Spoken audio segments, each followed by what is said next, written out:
Hello, good evening, and good day, everybody, and welcome back to the Ask Abhijit show. Today, we are doing episode 332. I hope you're all doing great. I'm going to take questions that you all have asked in the comments, as many of those as I can.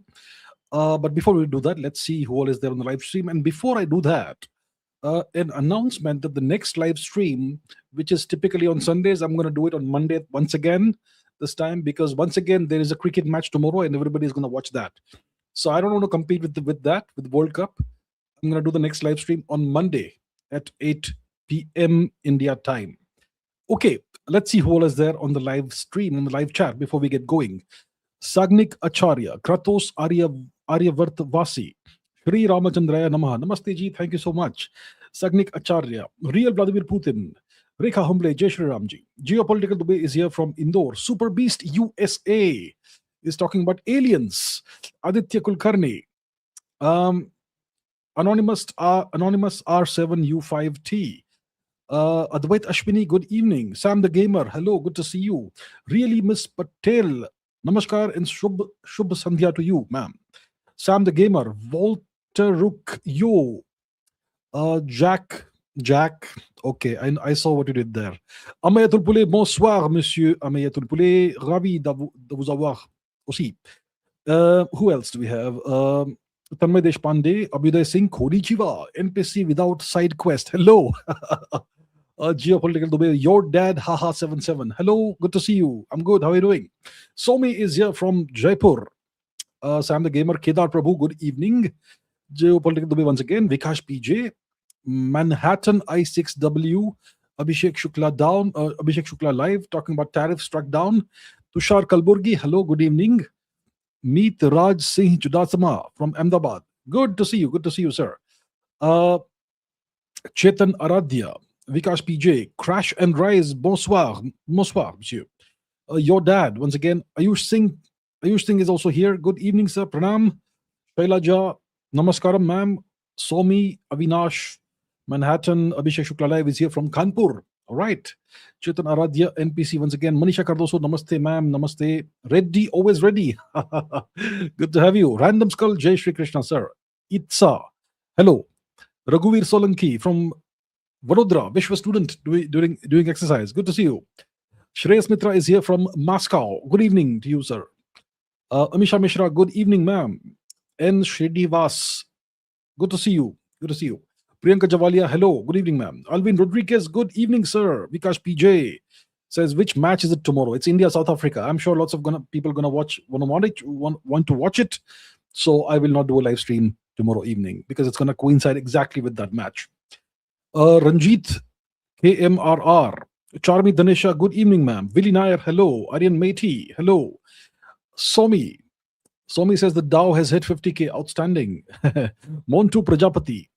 Vikash PJ, Ankit Akachap, good evening, ma'am. Chetan Aradhya, unknown gunman is saying love from Pakistan. Well, good to have you.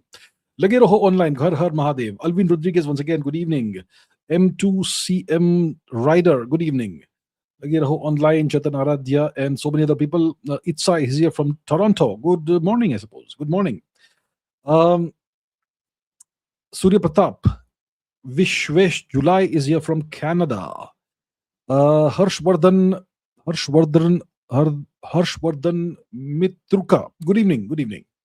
And everyone else, I won't be able to greet you all individually. Sudhir Kumar, good to see you. Mr. Nash KK, UND Bisfafam, okay. The Strummer, Namaste, Karan Kumar, and everyone else. Pratim Day, Anup Verma from Bangalore, and everyone else. Okay. Let's get going with some questions. What's the first question I have picked? Let's see. Okay, this is by Abhishek Shukla Live. The question is, what are my views on former US President Obama's latest comments about aliens? So, Mr. Obama, in a recent podcast, I believe, with somebody, was asked a question about aliens. I mean, do aliens exist or something like that? And Obama said, yes, they exist, but I have never seen them, or something like that, something to that effect, right? So he kind of said that, yes, they exist, but I haven't seen them, or I haven't seen any evidence of them, and so on. And then he kind of clarified, saying that, why do I say that they exist? Because the universe is so vast and there are so many stars and planets. So there's a high probability they exist. That's the kind of logic or rationale he gave. But he kind of said that they exist. And then later, President Trump, the current president of the United States, Donald Trump, was asked about this. And he kind of said that Obama should not reveal the sort of classified information, which is interesting. Yeah. And then this is what the White House tweeted recently. So Trump has put this post on his social media channel, and here's what it says. It says that based on the tremendous interest shown, I will be directing the Secretary of War and other relevant departments and agencies to begin the process of identifying and releasing government files related to alien and extraterrestrial life, unidentified aerial phenomena, that is UAP, and unidentified flying objects, UFOs, and any and all other information connected to these highly complex but extremely interesting and important matters. So that is what Trump has announced. So it looks like Trump is going to have his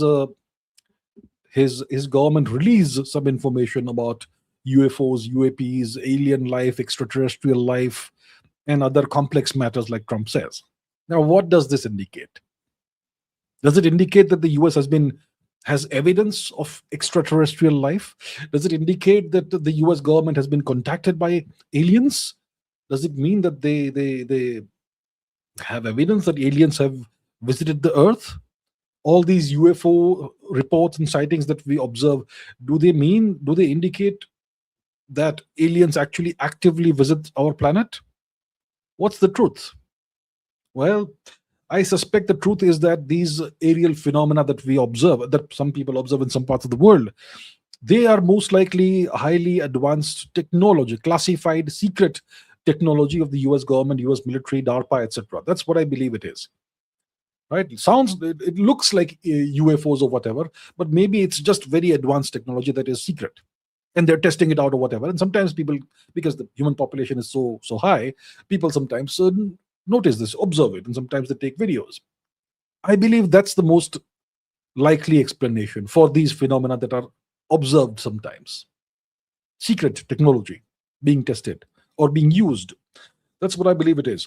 I am extremely skeptical about any claims by anybody that aliens have visited our planet or are in the process of visiting our planet, right? And that the US government has had communication with aliens.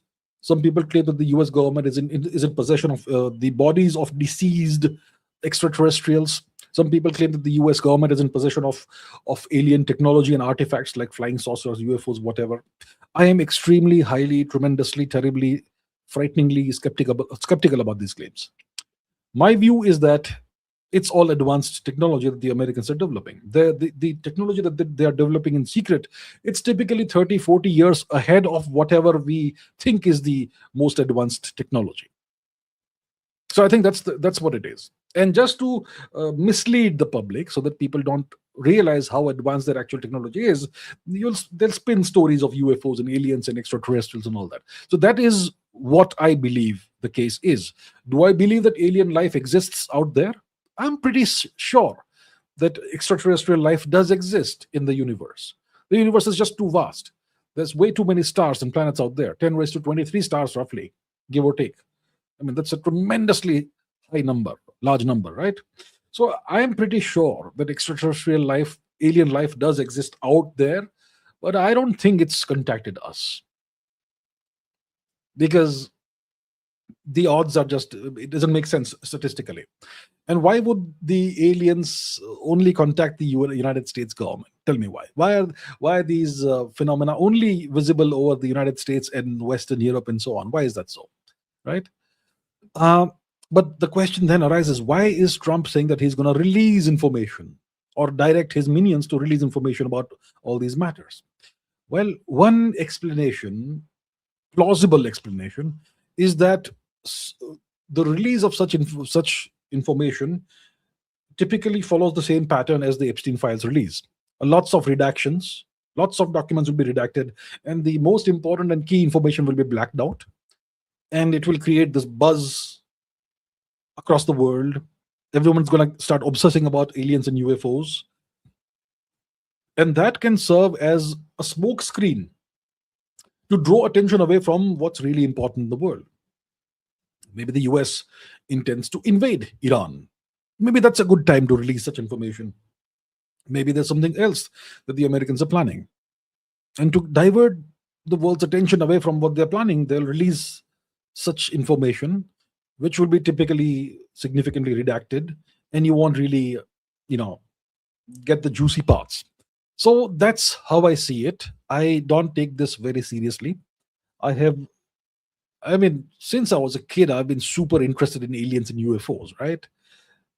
But I have never seen any piece of hard, unambiguous evidence that convinces me that we have been visited by extraterrestrials in the past, or that we are currently being visited. I have seen no evidence that convinces me of that.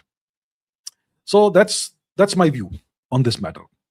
I don't think, even if Trump has this released, I don't think we're going to get any hard, unambiguous evidence of what we are seeking. Maybe you will see claims that the government of the US has been contacted by aliens. But will we see evidence of that? We won't see evidence. We'll see files in which claims are made. But that's just claims on paper. Where's the actual evidence? A document released by the government of any country is simply a claim. The evidence? Show us an alien, or show us a recording that genuinely proves, whether it's a video recording or photographic evidence or whatever, that genuinely, unambiguously proves that these contacts have happened. That, I think, is highly unlikely. So let's wait and watch. I am super skeptical about this. I would love to believe. I'll be the happiest person if this actually is proven that aliens are real and they have visited the earth. I'll be super pleased to know that, if it is genuinely, unambiguously provable. But until this happens, I am super skeptical. So let's wait and watch. Okay, a bunch of questions about the recent AI summit. Ayush Singh says, the recent AI summit, what's my opinion on that? Where does India stand in the AI race? Rushabh Tare says, how do you see the AI summit in India? Keeping the Galgothia's fiasco aside, the Bhashini AI was introduced, which can be used as translation tools for Indian languages without changing voice. Sarvam is constantly outperforming on various tests, and it will now be building our LLM like ChatGPT, Perplexity, etc. So what tangible outcomes do you see from the summit for our AI goals and mission? Really now, Ms. Patel says, so that one Chinese robot from a shady university got all the media coverage, while there were literally tens of other companies who had their 100% Indian robotic dogs. Of course, people take advantage of, 1 out of 100 negative things, and one blot is all that's needed on a white sheet. But there were some really awesome things at the AI summit, and the common man and women were interested, as showed in the attendance. At Sarvam's venue, there were more people than the entire attendance of the 2025 Paris AI summit. Look, first of all, the Indian public is very interested in AI. Right? Lots of Indians are full-scale adopters of AI. They use AI for everything. There's a tremendous amount of interest in India towards AI. And whenever there is some kind of success story that emanates out of India, like the Sarvam AI success story, Indians are drawn to that. Indians want to see India succeed. There is no question about it. Indians are desperate to see India succeed. And when something like Sarvam AI comes out, it's great news for India, right? And I'm sure there are lots of other companies that have been doing tremendous work, and much of that must have been showcased at the AI Summit. No, I did not visit the AI Summit. I did not participate. I did not visit. But I hear good things also from the AI Summit. Now, let's set that fiasco aside for a moment, that robot dog and that drone football or whatever from that one university. Let's not discuss that. The question really is, where does India stand in the AI race? What are India's AI goals? What is India's AI mission? Does India even have an AI mission, right? So, does India have AI goals? The Prime Minister gave, an address. He gave a speech. He speaks about sovereign AI. He speaks about ethical AI and all that. That's all right. That's okay. Fantastic. Sovereign AI for India and ethical AI, which will be inclusive and all those buzzwords and whatnot. And he also said that India is going to be an AI superpower by 2047. That's what the Prime Minister said. Fantastic. What are the facts? Where does the world really stand today in terms of the AI race? And where is India's position in that? See, when it comes to AI superpower by 2047, to be very honest, the race for AI superpowerdom is going to essentially end by 2040, 2027, 28. By 2030, one nation will win. Forget about 2047. This is not mechanical engineering. This is the AI race. All the timeframes are super compressed.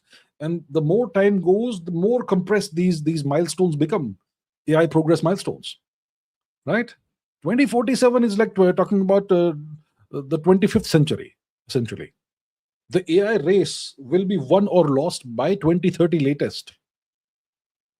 Now, where does India stand? Like, we have various companies in the world, mainly the US companies, OpenAI, Anthropic, XAI, Google AI, Gemini, and they have these products like the chatbots like ChatGPT. They have got Nano Banana, that's a Google product. There is what are the various things? There are various video generation tools, super powerful video generation tools. There are so we have French companies too, like Mistral. We have OpenAI. We have the Chinese companies like DeepSeek. DeepSeek is a great example of a Chinese company, right? We have Quen of Alibaba. We have Kimi, which is Chinese. We have a bunch of European, options out there. And there's a tremendous amount of progress that's being made. Now, when it comes to the American companies, they have invested hundreds of billions of dollars into the AI race, into developing their products. And now they're coming out with new models every few months, almost every few weeks now. The time frames are getting compressed. Now, where does India stand is the main question. Now, let's talk about what is it that is the fuel for AI. What is the fuel of AI? It's data. The fuel of AI is data. Now, where do these companies like ChatGPT, OpenAI, etc., Anthropic, and so on, where do they get the data from? First of all, from all the social media platforms that the Americans own. American social media platforms on which our data is hosted. Indian data. Tremendous amount of Indian data is hosted on American social media platforms. Then you have platforms like Amazon and whatnot, right? So data is the currency. It's the fuel of AI. That's one way the American companies have built their AI. They've trained their AI on this data. They've also scraped the entire internet, scraping of internet, downloading terabytes, hundreds of terabytes of torrents, which is illegal, obviously, but whatever. Now, if you want to see where India stands, let's compare with China. Let's not compare with the US. Let's not even think of comparing India with the US. Let's compare India with China. So, what is the Chinese model of AI development? So China has this strategy called sovereign internet. The great firewall of China. It's like a walled garden, and Chinese citizens are not allowed to access external, platforms like Google and whatnot. So the Chinese have their sovereign internet strategy. They have their domestic platforms like Baidu, like TikTok, like WeChat, and so on. And this has ensured that all the data of the Chinese citizens, 1.4 billion Chinese citizens, has remained closed off to the world. Okay? What kind of data? Behavioral data, cultural data, linguistic data, sociological data, anthropological data. All the patterns, everything. All of that, all the Chinese data is closed off. It is walled off from the world, right? So this has given the Chinese a huge, massive data set of Chinese data for training indigenous Chinese models. That's the Chinese way of doing things. Now let's compare that with the Indian way of doing things. India's data, well, the American platforms have complete access to Indian data. What kind of platforms? Google, Amazon, Meta, and so on. They have free access to Indian data. India has essentially exported away all of its vital national data to these American platforms. In exchange for what? In exchange for free services. So India's data now is American data. They own it and they're exploiting it. Our data is now in the hands of the Americans. China has data sovereignty. India is a data vassal. India is a data colony, right? So that's one huge problem India has. Understand this. Now, I could say everything is hunky-dory, everything is fine, we will show the world, but that's not the truth. I won't lie to you, right? I have to be honest with you. The second issue is this. We have all these Indian startups, right? Sarvam is a great example. We have a bunch of other startups. We also have a lot of academic researchers who are doing research in AI. So what kind of models, AI models, are the Indian startups and Indian academic researchers using? They typically are using Chinese open source models, like the ones I mentioned, DeepSeek and Kimi and Quen and whatnot. These models, they are very good models. They are almost equivalent to ChatGPT or whatever, or Claude, Anthropic. They give the same level of performance for a fraction of the cost. So India startups and academics, whatever they are building on top of these Chinese models, on top of these Chinese open source weights. So let's take the example of Sarvam. It is India's most serious AI model. It's the most serious Indian effort thus far, right? AI effort. So the company has trained its data, its AI from scratch. So there is excellent execution, excellent engineering, no question about it. The problem is this: when it comes to Sarvam's AI, the architecture is open source. It is not Sarvam's proprietary homegrown architecture, home design architecture. It's open source architecture. It's open source architecture applied to Indian languages like Hindi and Marathi and Tamil and Bhojpuri and whatnot. So we're training on local data with open source architecture. Let me explain what that means. Let me give you an analogy. Okay? So imagine you are running a restaurant. You're running a restaurant, imagine. And you're using a classic openly published cookbook. Somebody has published a cookbook. It's a great, fantastic cookbook, best in the world. And it's available to everybody for free. So you take that cookbook and you use it for running your restaurant. Your cookbook, your restaurant is your AI, let's say. Your cookbook is your open source architecture. So the cookbook is open to everybody, which means everybody can see the recipes, everybody can see the techniques. You can use that, but as long as you keep using that, you are not inventing any new cooking methods, right? So your local data is the specific ingredients you use in your country and the customer tastes in your city. What are the local spices? What do your regular customers like? What do they complain about? That's your local data. Now, how do you train the system? You gradually, slowly, iteratively tweak how much salt, how much spice, how much seasoning do you add? What are the portion sizes? What's the best menu selection that is best tailored and best suited for your clients, right? So that way you can tweak the system, but you are never you don't create a fundamentally unique new cuisine or new cooking style, right? So this setup is like a chef who strictly follows a well-known cookbook and optimizes every dish to his own neighborhood's tastes. So the chef is highly trained, very competent guy, and he has very competently adapted the cookbook to the local context. But there is zero culinary innovation. There is no innovation, there is no invention. You're simply taking somebody else's architecture, you fine-tuning it based on your local data set. This is not novelty. This is not innovation. So if this is what India calls sovereign AI, then every nation is running their own sovereign AI now, right? So my point is, Sarvam is fantastic. Sarvam needs to be applauded. That's how you begin. That's how you begin playing the game. You start by copying what others do, adapting, taking their architecture, taking their methodology, and using it and fine tuning it. But eventually, we have to start creating our own cuisine, right? We have not reached there yet. Sarvam is fantastic, tremendous execution, tremendous engineering, etc., etc., etc. Great job. I am not for 1 second criticizing Sarvam. I am just taking it as an example of where a nation like India needs to begin. That's how we start. Before we learn how to fly, we need to learn how to walk, then to jog, then to run, and so on.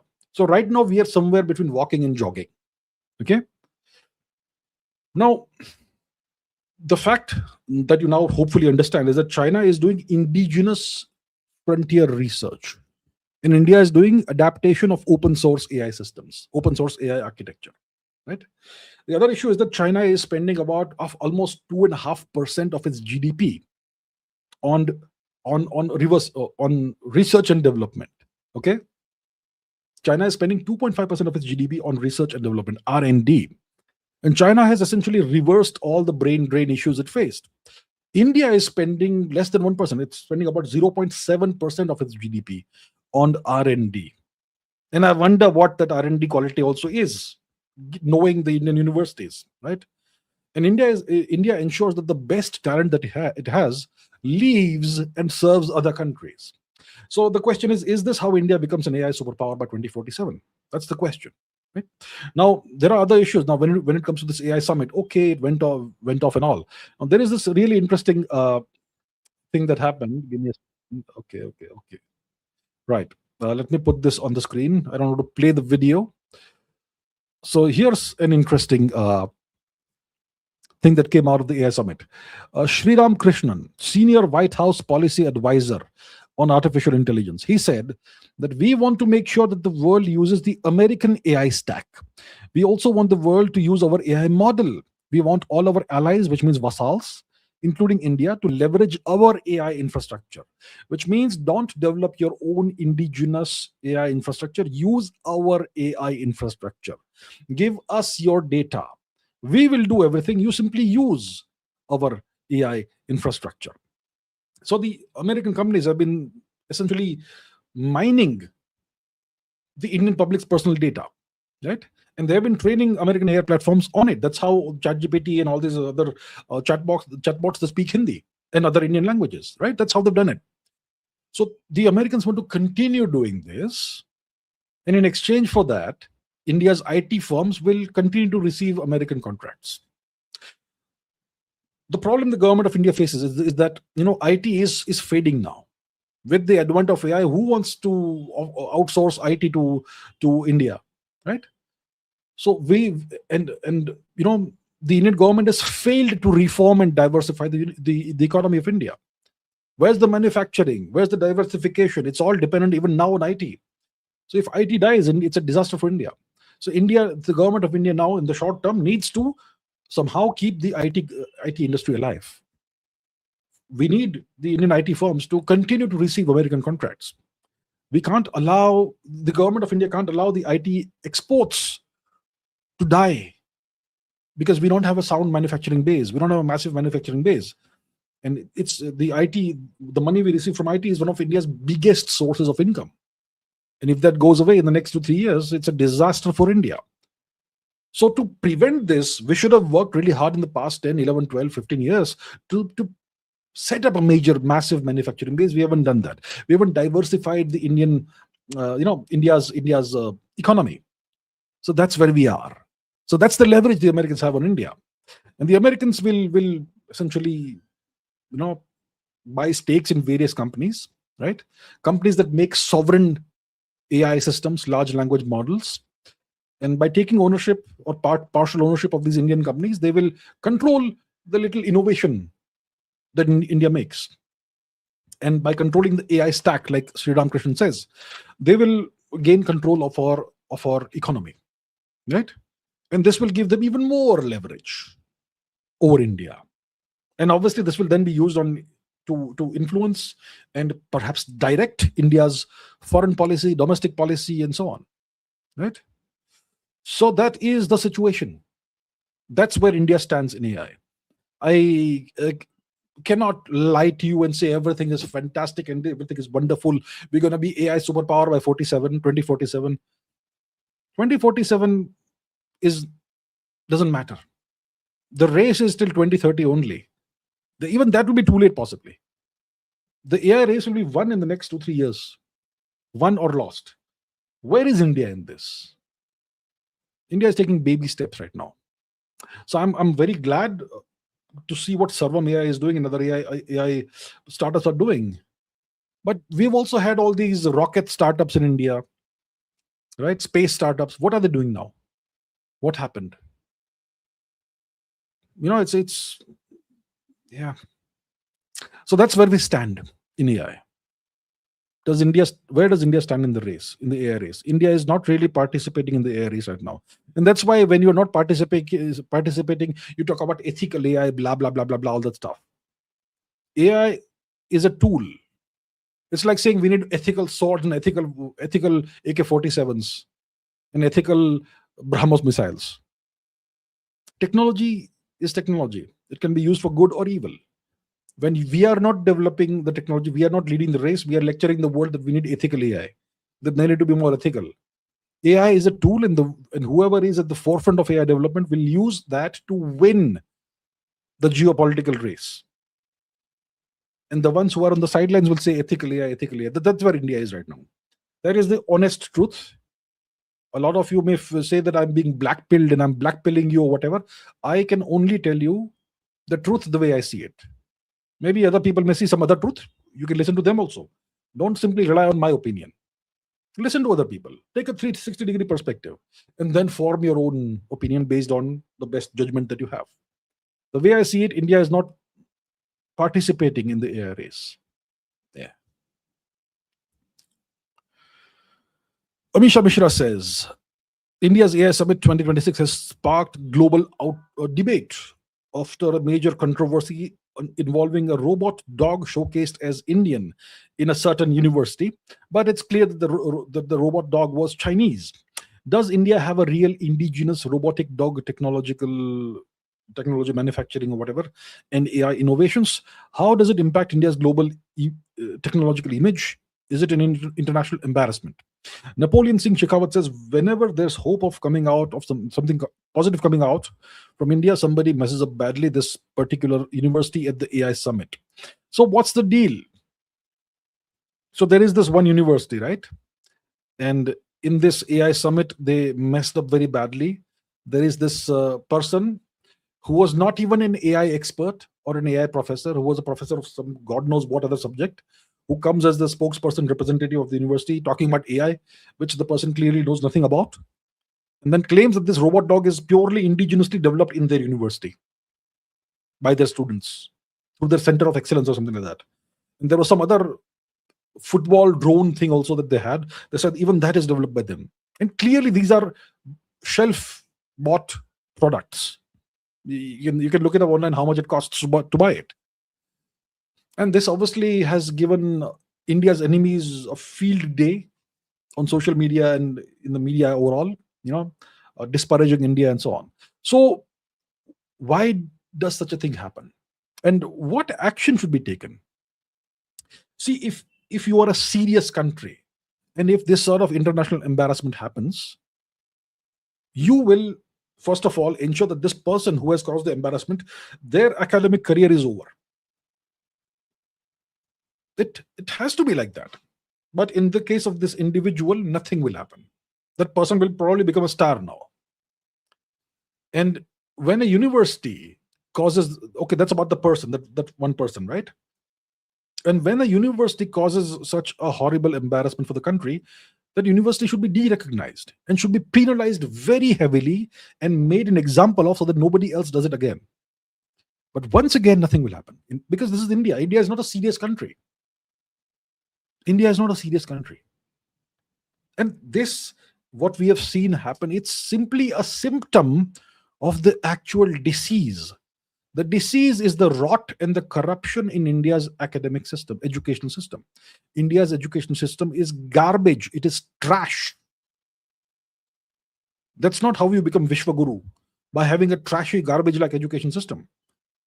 The majority, see, I'll tell, first of all, before I say that, there are some good professors and academics in India.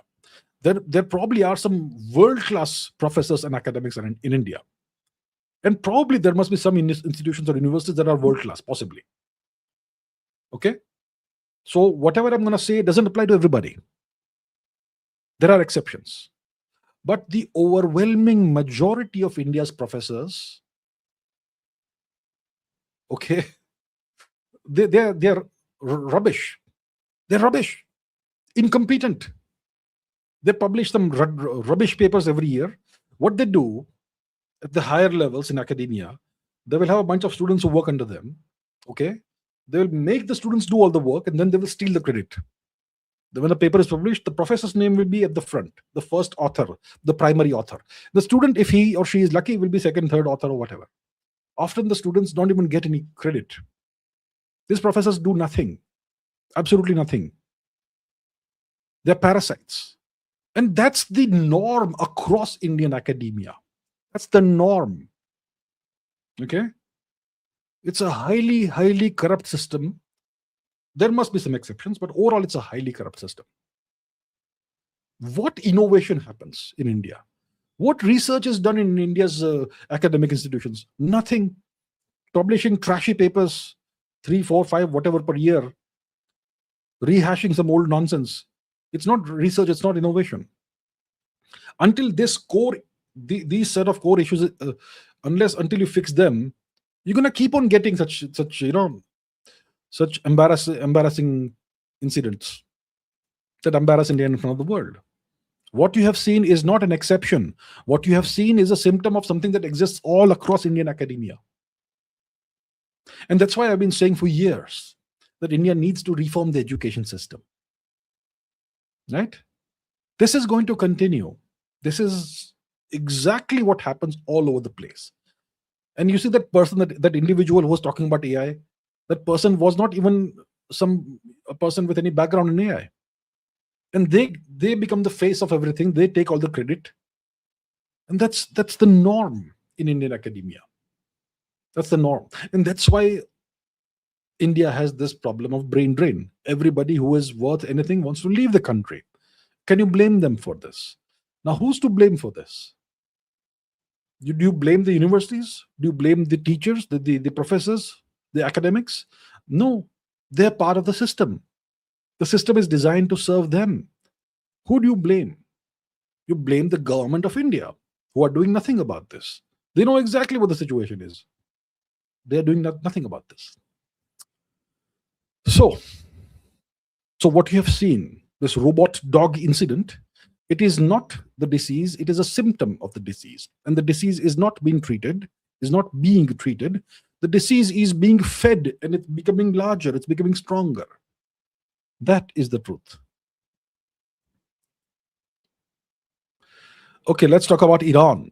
Rushabh Tare says, what's the deal with Iran? Iran and the US are making conflicting statements. Trump is desperate. Okay, if you say so. The USS Gerald Ford is now coming in. Yeah, it's crossed. It's in the Mediterranean or about to enter the Red Sea or wherever. So it's going to reach the Western Indian Ocean region, or maybe near the Suez Canal, near the Persian Gulf or wherever, right? Is the US implying a troika strategy of creating chaos within Iran by creating spillover of what happened in Syria plus US attacking itself and a complete isolation of Iran by every means, including economy and diplomacy? Will there be a war, or is war inevitable? Ayush Singh says, the warning to Iran and a 10-day time limit given by Trump to make a deal or face military action. Recent buildups indicate the US is preparing for war. What lies in the future? Recent developments suggest that a war between the US and Iran is inevitable. ? What will be its implications and how tough will it be for the US to take down Iran? So Trump has said that he has given Iran maybe a 10-day deadline or something to accept all America's conditions.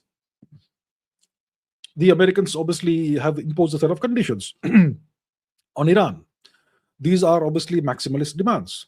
Iran must stop completely dismantle and roll back its nuclear program. That's number one. And secondly, the Americans must get complete control of Iran's oil exports. So the Americans decide who gets it and who doesn't get it, and so on and so forth. There'll be a whole list of other demands as well.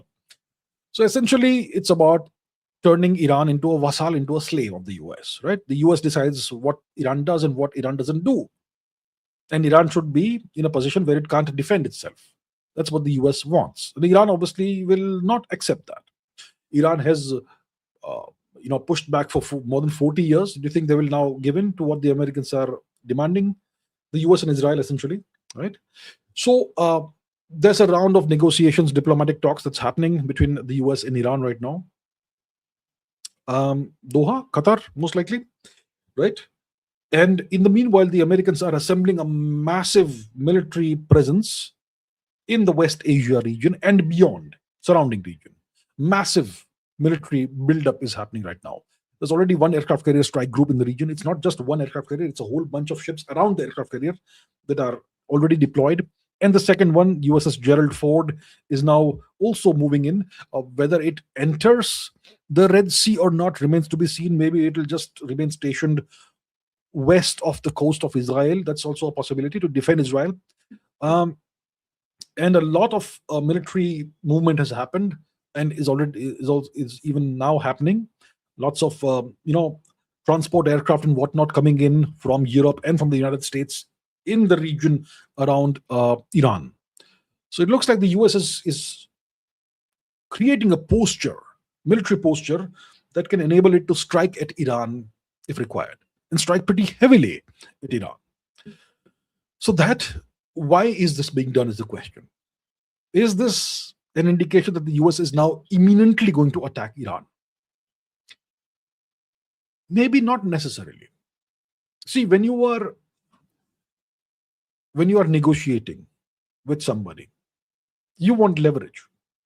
Now, if your troops in your aircraft carriers and everything is far away, then the guy you are negotiating with is not going to be really scared of you.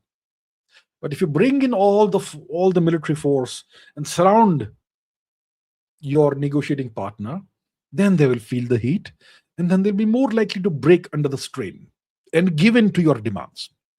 So diplomacy is the continuation of war by other means, right? Diplomacy is war by other means. So to succeed in diplomacy, you have to use leverage, all kinds of leverage. Arm twisting, right? Arm twisting. So how do you twist arms? By threatening them with military force and destruction. And you can threaten them only when you have the military in place around the nation. So what are the possibilities? One possibility is that the US successfully uses its military leverage to make Iran capitulate and give it what it wants. So then one possibility is that Iran accepts all the American demands, and the American military then partially moves out, and Iran becomes a US vassal. But that will be disastrous for Iran, because then the government of Iran will no longer be seen as legitimate, even by the people who support it. So that doesn't make sense. So it doesn't make sense for Iran to cave in, to give in to the US demands.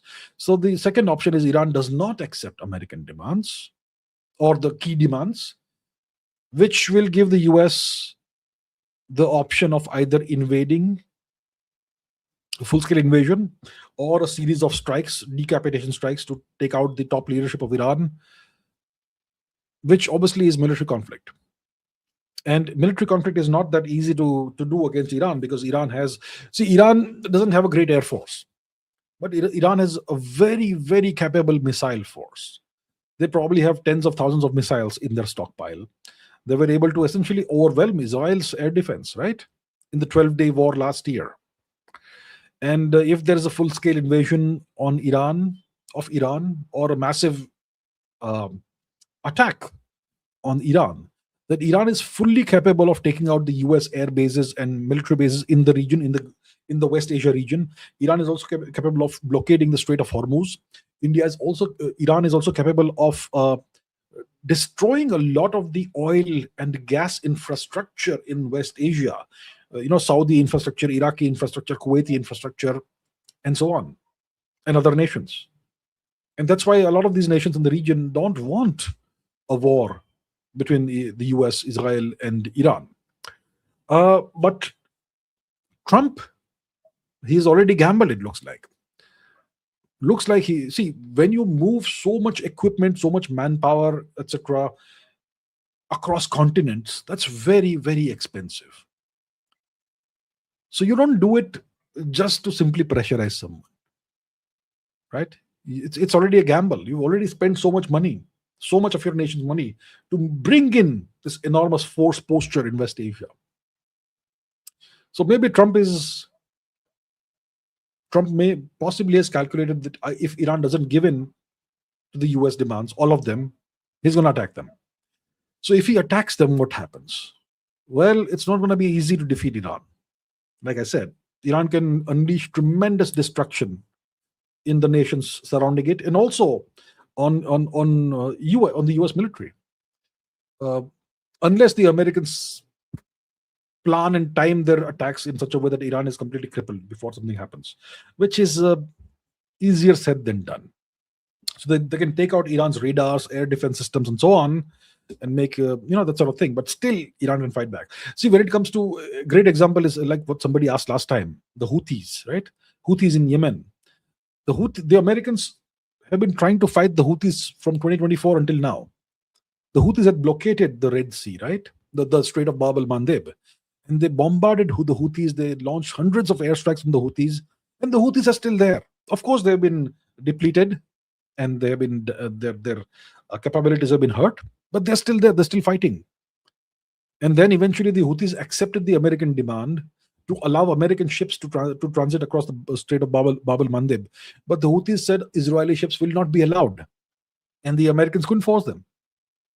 So despite launching hundreds of airstrikes on the Houthis, they have been able to defeat the Houthis. The Houthis are in a small nation called Yemen, relatively small nation called Yemen. Iran is gigantic. So it's not easy to defeat Iran. The easiest thing to do is to do decapitation strikes, take out the top leadership, if possible, take out the nuclear program. But even then, Iran may fight.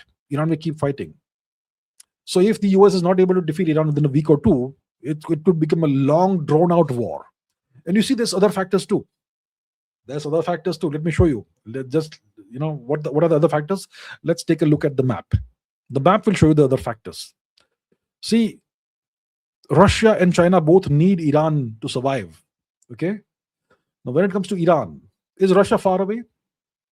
Tehran is a few kilometers, maybe maybe 100 or so kilometers from the Caspian Sea, right? What's north of the Caspian Sea? It's Russia, right? It's Russia. Russia isn't that far away. So the Russians could come to Tehran's aid in some way or the other. See, China doesn't want a military confrontation with the US. China is afraid of that. The Russians, not so much. The Russians are hard retaliators. They're already fighting the US in this Ukraine proxy war, right? So Russia may not allow Iran to just roll over, right? Even if Iran is going down, they may resupply Iran and keep them going. So just the same way that when Russia invaded Ukraine, the West, which is Western Europe, which is a proxy of the US, is keeping Ukraine going on by supplying it with money, arms, ammunition, all that. The same way Russia could start supplying Iran with whatever it needs to keep going in a war against the US. If that happens, it could become a Vietnam-style disaster for the US, if it's possible. It's not that easy. Obviously, Russia is already embroiled in Ukraine. Now, does it want to get embroiled in another war as well? That could seriously affect Russia's position in Ukraine. So there's a lot of factors in here. Even the Chinese factor is there. The Chinese could possibly try and resupply Iran with weapons, possibly. So there's a lot of factors in here. The Americans obviously will not sit back and just watch this happen. They will take some action. But yeah, this could soon become a major conflagration if the Americans aren't able to defeat Iran rapidly, right? And it's not easy to defeat Iran rapidly. It's not easy. Eventually, the US, I would say, will probably win because they're just way too powerful. But if Russia gets involved, if China gets involved, then it may become super complicated. And Russia is not far. Russia can directly supply Iran if it needs. So yeah, it looks like something is going to go down, like people say. Yeah, looks like a war could happen soon. Trump is saying 10 days. Maybe, who knows? I hope there's no war, obviously. I hope there is no war. But it looks like a war could happen by this weekend or by next weekend. It looks like that. I hope it doesn't happen. But the possibility is very high right now. Real Vladimir Putin says, do you think after a regime change in Iran, if that succeeds, if this happens, can India and China come closer? Do you think if India and China come closer without India becoming powerful, the relationship will be dominated by China? Okay, so if, let's say, there is a war between the US and Iran, the US invades Iran, and eventually the US is able to defeat Iran, carry out a regime change, and put a puppet government in place in Tehran. So Iran becomes a US vassal again, like it was before 1979. And all that happens. And Iran and Pakistan are then obviously both US vassals. They can both be used by the US against India, that sort of thing. And China loses its great strategic asset and partnership, which is Iran. So China becomes more isolated. In this scenario, do I think that India and China can come closer and become better friends or something? Is it possible? What do I think? I think it's highly unlikely. See, at this point in time, India is being asked by the US to make a choice. Right now, India is being asked to make a choice. Trump hasn't said anything in public, but India is being asked to make a choice by the Americans. You either come on our side, or we will treat you as an enemy, we will destroy you. I don't think India has too much of a choice in this matter. Strategic autonomy and all, we can keep on doing that game of balancing, tightrope walking and all that. Be the bridge between East and West, be friends with Russia, be friends with the US, be friends with Europe and so on. But the Americans don't want India to play that game. The Americans are giving India a simple choice. You either come on our side, or we're going to treat you as the enemy, just like we treat Russia and China. We're going to destroy you. That's one factor. And India right now is probably making some kind of choice. Right now. Now, let's say India remains strategically autonomous. In that case, could India come closer to China, or could China and India get closer together? In my opinion, India and China cannot become closer unless the core issue is resolved. The core issue is the undemarcated India-Tibet border. That has to be resolved. That has to be demarcated. As long as that is not demarcated, India simply can't trust China. Simply cannot trust China. The Chinese are, on the one hand, are building up their infrastructure, military infrastructure, north of the line of actual control in Tibetan territory, right? On the other hand, they'll come and say, we want to be friends. How does that work? We have this massive trade imbalance between India and China. There's so many issues, right? I think it's highly unlikely that India and China will come closer.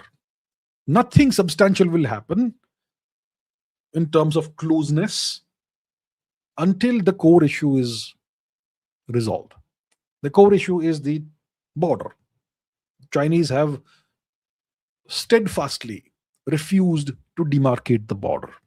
They want to keep the border open, undemarcated, so that they can keep on using that as a pressure point on India. So as long as they have this approach, this attitude towards India, things are not going to work out between India and China. So that is the situation. I don't see this happening. I don't see it happening. Nirvana Shank says, in response to the Supreme Court of the US ruling, President Trump stated, to show you how ridiculous the opinion is, the court said, I'm not allowed to charge even $1 to any country under IEEPA, but I'm allowed to cut off any and all trade or business with the same country, even imposing a foreign country destroying embargo, and do anything else I want to do to them. How nonsensical is that? So Trump is complaining about this Supreme Court judgment. Okay. In light of this statement and what's happened, and his indication that he might use other statutory authorities to maintain existing tariffs or impose an additional 10% levy. How should India interpret the implications for US trade policy stability, India's negotiating leverage, and the broader India US China strategic and economic confrontation? Okay, so Trump imposed a massive slab of tariffs on essentially every country last year, the Liberation Day tariffs or whatever he called it, right? And he did this under the IEEPA, the International Emergency Economic Powers Act, which is an act that came into existence in 1977. This IEEPA gives the US president authority to regulate certain international economic transactions after declaring a national emergency. So he has to first declare a national emergency, and then he can use the IEEPA to regulate various transactions with various countries. So when can a president invoke IEEPA? First, he must declare a national emergency. Second, he must identify explicitly some kind of unusual and extraordinary threat to the United States. Third, he has to establish that this threat has a foreign source. It can be a threat related to national security or foreign policy or the economy, right? So these are the conditions that have to be satisfied before a president can use IEEPA. And if the president uses IEEPA, then he can freeze foreign-owned assets of some other country or some individual in the US. You can block financial transactions. You can restrict trade and investment through tariffs, prohibit currency transfers, and do all these things. Okay, so that is IEEPA. So the US Supreme Court, it has now ruled. It has said that these broad global tariffs cannot be justified by invoking emergency powers without clear statutory backing. So essentially, it has said that these tariffs, okay, that Trump has imposed on all these countries, these are illegal. That's what it is. The Supreme Court of the US has said. So Trump is now in the process of essentially dismantling, rolling back these tariffs. Doesn't work. But he has signed an executive order. So he has signed an order ending these tariffs. And he has also signed a different executive order imposing a 10% tariff on imports from all countries. It's a blanket tariff on every country in the world, 10%. Okay, and this new tariff is being imposed under. It's being enacted under a different section 122 of some other trade act or something like that. Okay, so this allows the US president to impose temporary tariffs for up to 150 days, and any extension of such tariffs will require congressional approval. So that is a stopgap solution Trump has found: 10% tariffs on every country in the world, which will eventually require approval from the Congress. But he is now actively looking for alternative tools that are faster than going back to Congress, and tools that will allow him to once again start imposing tariffs on other countries, arbitrary tariffs like he has done. So what we do understand is that the Trump regime remains protectionist. Okay, it remains willing to use tariffs as a structural instrument, not as a last resort bargaining chip. So going forward, it looks like the form of the tariffs will be more constrained. That way, it will be more predictable. And if he goes beyond that, U.S. citizens and law firms can once again litigate against him, right? But the frequency of these tariffs and the intensity of these unilateral moves is likely to decrease, right? So that's what's happened. That's the Supreme Court ruling. That's what it actually means. Now, does this mean that the United States, the structural decoupling it has done from China, is it reversed now? It doesn't mean that at all. There are other tariffs, export controls on advanced semiconductors, investment screening mechanisms. All these things remain intact, and they are essentially separate legally, conceptually, etc., from the IEEPA issue. So the US remains structurally decoupled from China. And Trump immediately imposing this global blanket 10% tariff. This tells you that the Trump administration views tariffs, it continues to view tariffs as a central strategic instrument for them. They will not let legal setbacks like the Supreme Court ruling dilute their macro strategy vis-a-vis China. And now they will look for ways of using the same tools under different laws. So find the appropriate right laws that exist in the US law book and use the laws that are still applicable to reimpose tariffs and continue the strategic decoupling from China. Now we have to understand that these tariffs, when they're used against American allies, they obviously cause collateral damage to American allies and partners, which obviously is a problem when you're trying to build a coalition against China, against Beijing. Many European nations are trying to once again partner with Beijing because of the tariffs that the Trump administration has imposed on them arbitrarily and pretty cruelly, right? So what Nirvana Shanks is then asking is about India. What is India's position, situation, and all of this? Does India have any negotiating leverage, and so on? So we have to remember that India is not in the same category as China for the US. India is nothing compared to China. I mean, India is not as powerful as China. India is not that big of an economy as China. And the US continues to essentially frame India as a strategic partner, right? And they want to use India as an essential component of their supply chain diversification away from China in fields like electronics and pharmaceuticals, critical minerals, Pax Silica, all of that.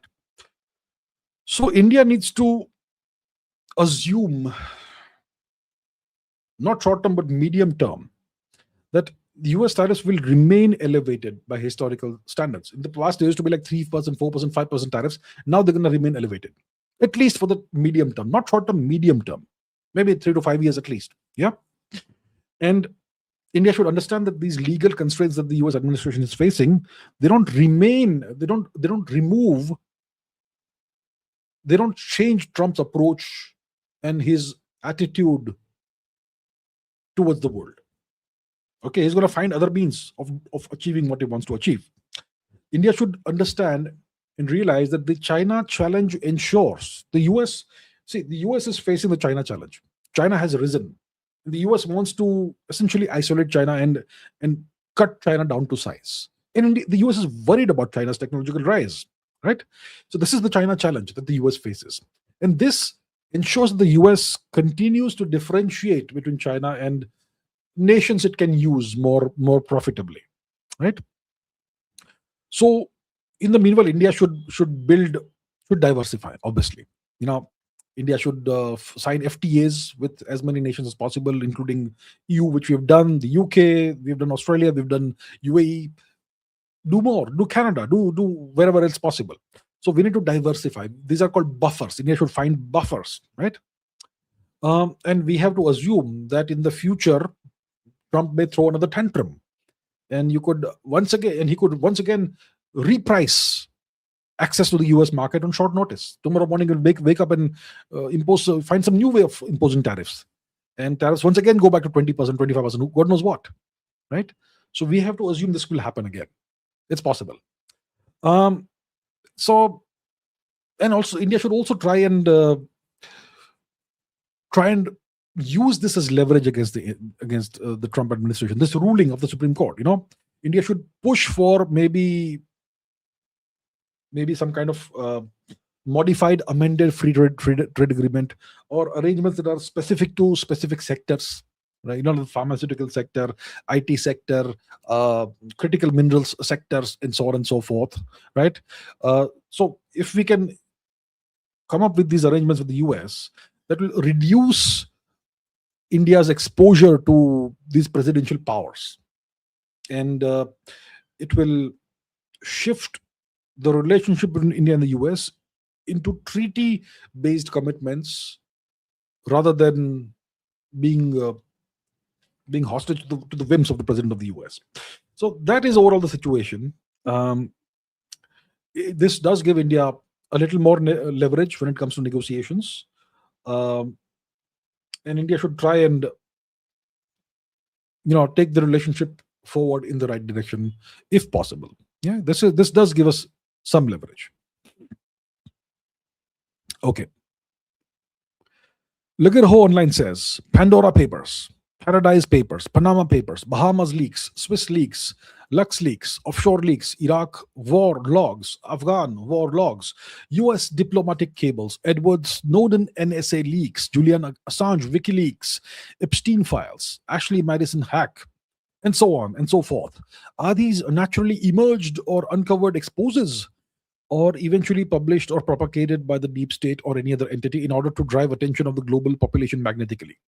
So what Lageraho Online is asking is this natural, organic, genuine leaks, is this information released uh, in a controlled fashion in order to fulfill some agenda? That's the question.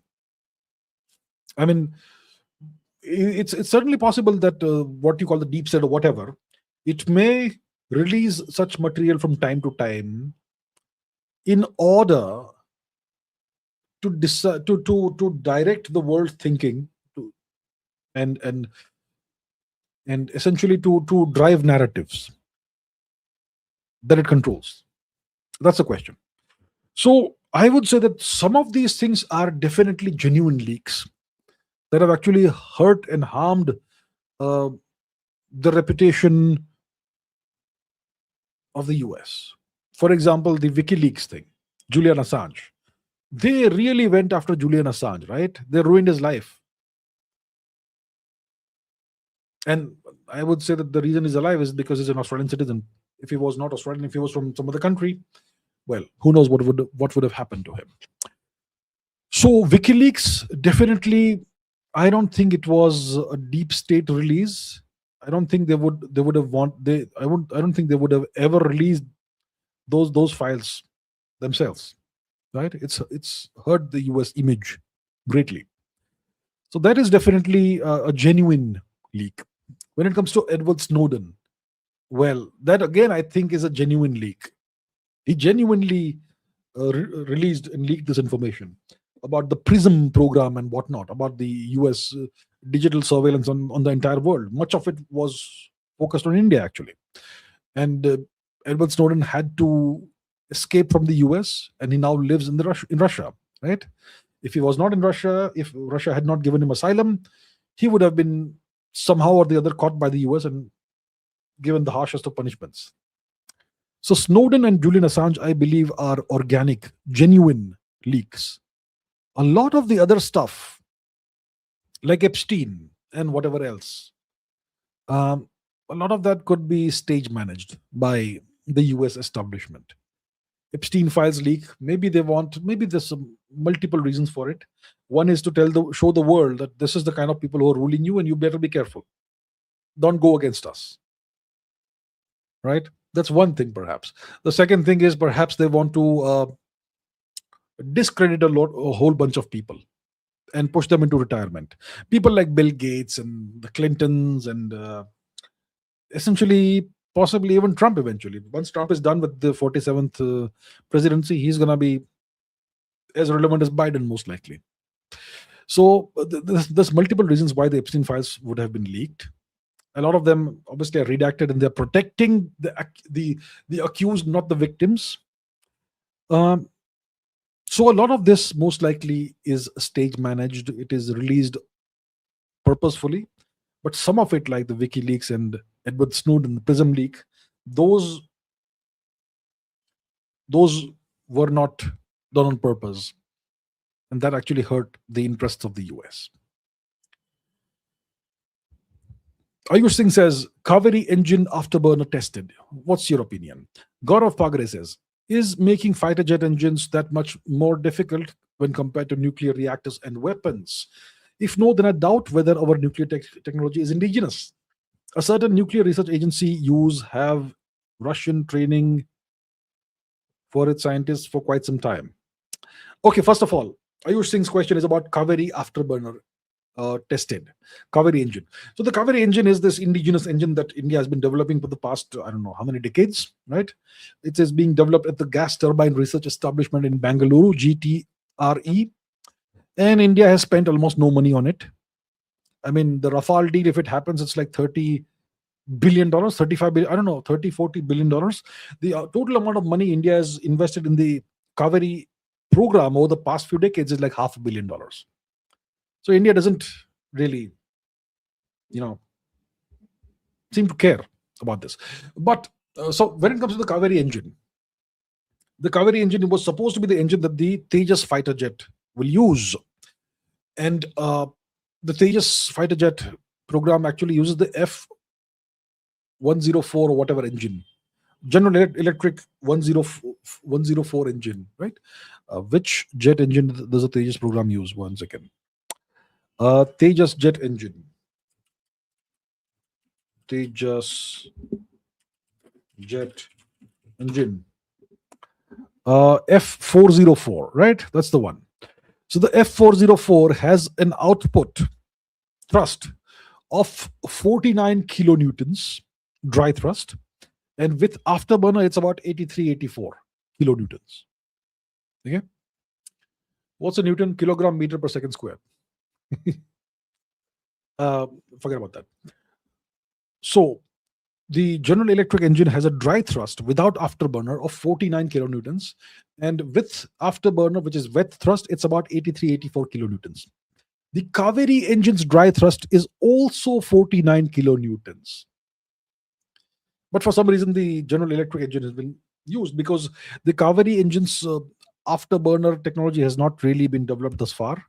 And even when afterburners were used, the wet thrust was around maybe 70 or something kilonewtons, but we want 80 plus. So that's been the story thus far. Now the news has emerged a couple of days ago that the Kaveri engine's afterburner has been improved and tested. And it seems like this time the wet thrust has exceeded 80 kilonewtons, which would put the Kaveri engine, if this technology becomes reliable, it would put the Kaveri engine essentially in a very similar league as the General Electric F104 engine. Right? So it's great news, but I'm not sure if it will be used, even with the afterburner working fine. I'm not sure if it will be used in the Tejas program.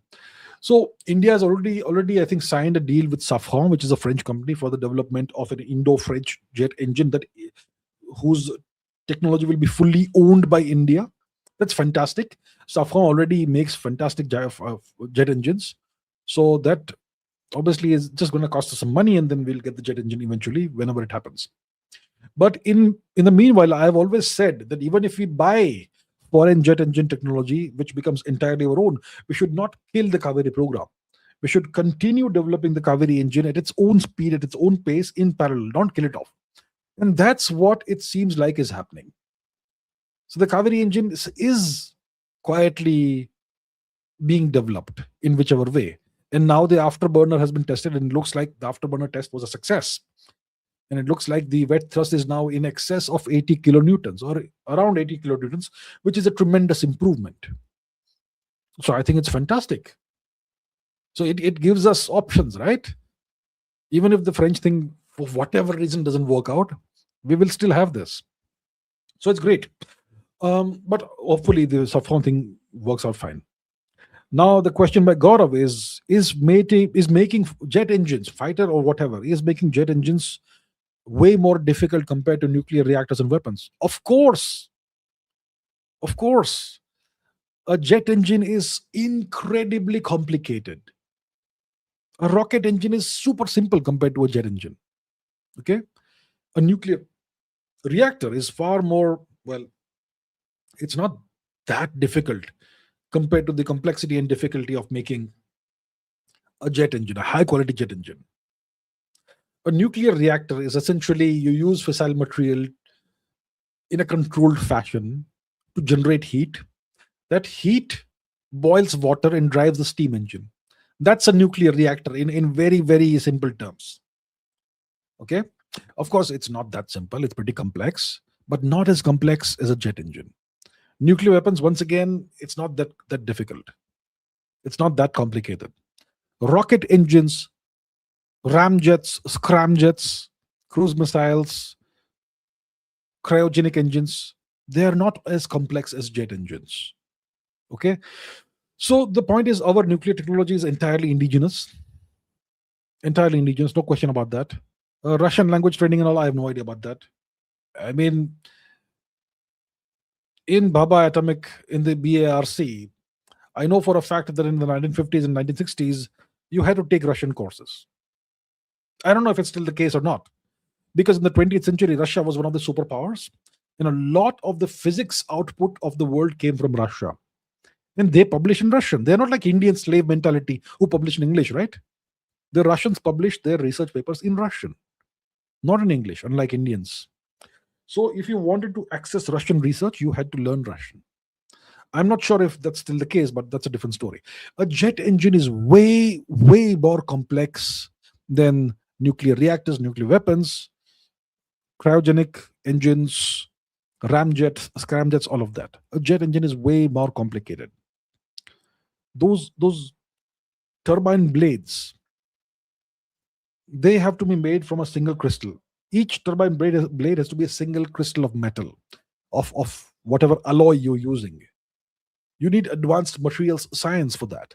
And not just that, those turbine blades need to have air ducts within them, which will take hot air out and whatever. It's very complicated stuff. It takes decades to develop a world-class low bypass turbofan jet engine. So it's way more difficult compared to what you're mentioning. And please be certain that India's nuclear technology is entirely indigenous. Really now, Ms. Patel says, a cookie in Manipur government. Cookie is given free rein to terrorize Meiteis and Nagas. US given free access to our Western command, such that their admiral is at the center of the photos they posted. I want to trust the government of India more than anyone else, since I've seen all the good work they've done and are still doing, but it looks like things are deteriorating. Or maybe they're just way too weak to handle the US. We'd probably never know what gun was placed on the government of India's head. Yeah, nukes don't make us invasion proof, but the opposition parties aren't even an option for me. Feeling kind of low. Yes, doom and gloom does it look like? See, one thing we have to be very clear. The US is way, way, way more powerful than India. There's no way if they put a gun to your head, you can not give in. The US was given access to our Western command. We should also know that India is also given access to American commands, like in the same way. So it's not like our officials don't go and visit their military command centers. We also do that, by the way. Okay, but yeah, the optics don't look very good when you have an American admiral at the center of the photos, right? Like he's the main guy, that sort of thing. Yeah, it's kind of the optics aren't great. Manipur is a disaster, no question about it. Manipur, it looks like India has lost sovereignty over significant parts of Manipur by now. There's no other way of putting it. And all of that, yeah. So the question you're really asking is India becoming a vassal state of the US? Like I have said, that there is a significantly high probability of India becoming a US vassal in the next 5 years. Are we on the road to that? Have we started the process of vassalhood? I'm not sure yet. Some indications are not very nice, but I would say we are still thus far mostly sovereign. You're right. India is way weaker than the US, and if India does become a vassal, you can't blame the government. The US is just too powerful, and that's what they want. They want India to be vassal. I think it'll be. I'm still optimistic that India remains independent and sovereign by 2030. If we are still sovereign, then essentially we'll be unstoppable. But it's not that easy. You want to trust the government of India more than anybody else. They've done all the good work. They've done a lot of good work and so on, right? They've done a lot of good work. They've built a lot of infrastructure. They've made India to a good extent Atmanirbhar in terms of defense equipment. Not entirely, obviously, but that's a long road, of course. There's a lot of good work that the government of India has done under Prime Minister Modi. But there's a lot more that can still be done, right? If India wants to strengthen its sovereignty, India should deport the millions of Bangladeshis living in India. India should deport the millions of, I don't know how many Rohingyas who are living in India. I don't know how many Pakistanis are living in India. The cookies will not speak about them because they have been given charge of at least half of Manipur now. So on these fronts, the government of India is failing. When it comes to diversifying the Indian economy, when it comes to make in India, that's also not really worked out very well thus far, right? India is still heavily dependent on IT exports, which AI will eat up very soon. India is not in the AI race, despite whatever is being claimed. India is not in the space race anymore. So there's a lot of things that are not going very well. The core issue is reforming. I mean, we need a higher quality population, and that is entirely dependent on the education system, which is not being reformed at all. But we still keep on crying Vishwaguru, Vishwaguru. So it looks like there's a lot of sloganeering, and more slogans than actions, right? Yeah, so there are issues. No question, there are issues in India. I understand why some people will feel low. I prefer to remain optimistic until as long as there is any hope at all. So I'm still optimistic that India will prevail. And in the next 5 years, if we are still a sovereign nation, we will be unstoppable. We need the right leadership. We need great leadership. We have a great prime minister, and going forward also long term, we need great leadership. So yeah, let's be positive. Let us be optimistic. Every nation has problems. Every nation has issues, and we are no exception. But let's remain optimistic and work together in whichever way we can, to keep India going forward. Okay. Okay. Alex Clement says, big fan of yours. Thank you so much, sir. I have recently enrolled in a PhD program as a junior research fellow, and I'm keen to pursue my research in geopolitics or geostrategy. Could you kindly suggest some relevant and contemporary topics of research areas? Well, geopolitics, geostrategy, there's so many topics you can pick. So, for example, India faces a dilemma. Okay. The dilemma is, should we focus on the maritime domain or the continental domain? We face threats in both areas, the continental domain and the maritime domain. So, for example, we have major continental threats, mainly China, but also Pakistan, right? We even have East Pakistan now. We even have the whole cookie disaster in Manipur. So much. So we have all these continental threats. Mainly, if you want to distill down the continental threats into two, it's LAC plus LOC. So that's our continental threats. We also have major emerging vulnerabilities in the Indian Ocean region. You know, the Chinese encroachment into the Indian Ocean region, and the Pakistani involvement. The Pakistanis getting submarines and so on and so forth, right? So the problem of China, the problem of Pakistan. So we have maritime vulnerabilities. We have continental vulnerabilities. So one good research topic is to study how India allocates resources and attention between these two major continental threats. That's a great, I would say, research topic in geopolitics, geostrategy. Now, since we are discussing AI so much with the AI summit and all, maybe another topic could be AI in cyberspace. You know, is AI and is cyberspace India's what role does it play as India's strategic force multiplier? So you can examine how the convergence of these domains, AI, cyberspace, cyber warfare, and even space, capabilities in AI, capabilities in cyberspace, capabilities in space, how do these domains and the convergence of these domains, how does that reshape India's, or how is it in the process of shaping India's grand strategy? How does it shape India's tools of statecraft? How does it shape India's deterrence? How does it shape the way India's coercive capabilities, India's influence in the geopolitical domain, right? Does digital capability allow India to leapfrog its traditional power constraints? How coherent is India's institutional architecture for multi-domain operations across these domains and so on? That's a really interesting topic. Then an evergreen topic is India's policy shift from non-alignment to multi-alignment. Right now, India is not non-aligned. India is multi-aligned, right? India is a multi-aligned nation. India seeks to be friends with everybody and engage constructively in various spheres of activities with every possible nation. That's called multi-alignment, not non-alignment. A lot of commentators still say that India is non-aligned. India is not non-aligned. India is multi-alignment. So you could examine India's policy shift. How did it happen? Why did it happen? From non-alignment to multi-alignment. Is multi-alignment a stable long-term strategy that is viable for India, or is it simply a transitional posture that India currently has adopted, but is not going to be viable long-term? And under which pressure points does India's multi-alignment strategy possibly break?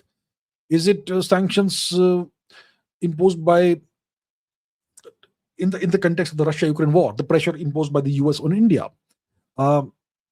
Does China come as a factor into this? So under what pressure points could India's multi-alignment possibility strategy or posture possibly break? And how would you study this? You could study voting patterns in the United Nations. You could study various metrics in energy, in trade, in defense, right? You could look into case studies on the Russia-Ukraine war and its effect, its first, second, third order effects on India. You could look at what's happening in the Indo-Pacific, in the Middle East crisis, and what kind of effect it has on India, and so on. So India's shift from non-alignment to multi-alignment, and how viable is this as a long-term strategy, and what are the pressure points that could potentially make it break? Right? There's so many more. India's domestic political economy, and how does it relate to India's external strategic posture? So India needs growth domestically, growth imperatives for India, right? India needs growth domestically. India does all this welfare politics, Ladli Behna Yojana and whatever else Yojanas, right? India has various business lobbies that are very invested in India's growth, and that sort of thing, and they impose constraints on the kind of growth that India can have. So how do all these things constrain or enable India's geopolitical posture, and are they conducive to bold geopolitical moves, or do they constrain India from making bold geopolitical moves? We have this narrative of Vishwaguru in India that's very popular among politicians. So, and there are people like me who speak about civilizational state. And now that's becoming kind of a big thing. A lot of people say that India is a civilizational state as opposed to a nation state, right? So how do these narratives of Vishwaguru and civilizational state and so on, how do they concretely alter policy in India? And so on. So there's a lot of fertile ground when it comes to topics for a PhD program. My advice for a PhD topic is, don't take something that's overly complex. Take something that is substantial, significant, something that will give genuinely new research, new material, original research possibilities, obviously. But make sure it's not too complex that it'll get you bogged down for like too long. All right. All the best, Alex Clement. Sam the Gamer says, do you see today's deep states and intelligence alliances like Five Eyes, US, UK, EU, Intel networks, China-Russia cooperation, etc., as a direct continuation of Cold War structures just rebranded? If India wants to be a genuine great power, does it also need to build its own transnational influence network of this kind? Or is this incompatible with a dharmic civilization state approach? So are all these intelligence alliances like Five Eyes, UK, EU, US network, and so on, are these all direct continuations of Cold War structures? We see, not necessarily. Some of these obviously are. NATO is a direct continuation of the Cold War structures. The EU, direct continuation of the Cold War structures. Five Eyes continuation. UK, US, EU is kind of reconfigured, but definitely still there. Russia, China is new. During the Cold War, after 1969, Russia and China were adversaries. China was more aligned. Gradually, over time, it became more and more aligned with the US, at least economically. Right? But today, you have Russia and China working together. That's definitely not a direct continuation of the first Cold War structures. It's not a rebranded continuation of anything. Uh, so yeah, some of these are continuations, some of these are not. Now, if India wants to be a genuine great power, does it also need to build its own transnational influence network of this kind? Of course, it does. And is this incompatible with a dharmic civilization state approach? Why is it incompatible with a dharmic civilization state approach? Does dharmic approach mean that you should not ever compete with anybody? Does the dharmic approach mean that you should not strive to be number one? Does the dharmic approach mean that you should not be a global competitor? I mean, Vishnugupta Chanakya was a dharmic person, wasn't he? He wrote the Arthashastra. Do read the Arthashastra on all the measures that he speaks about.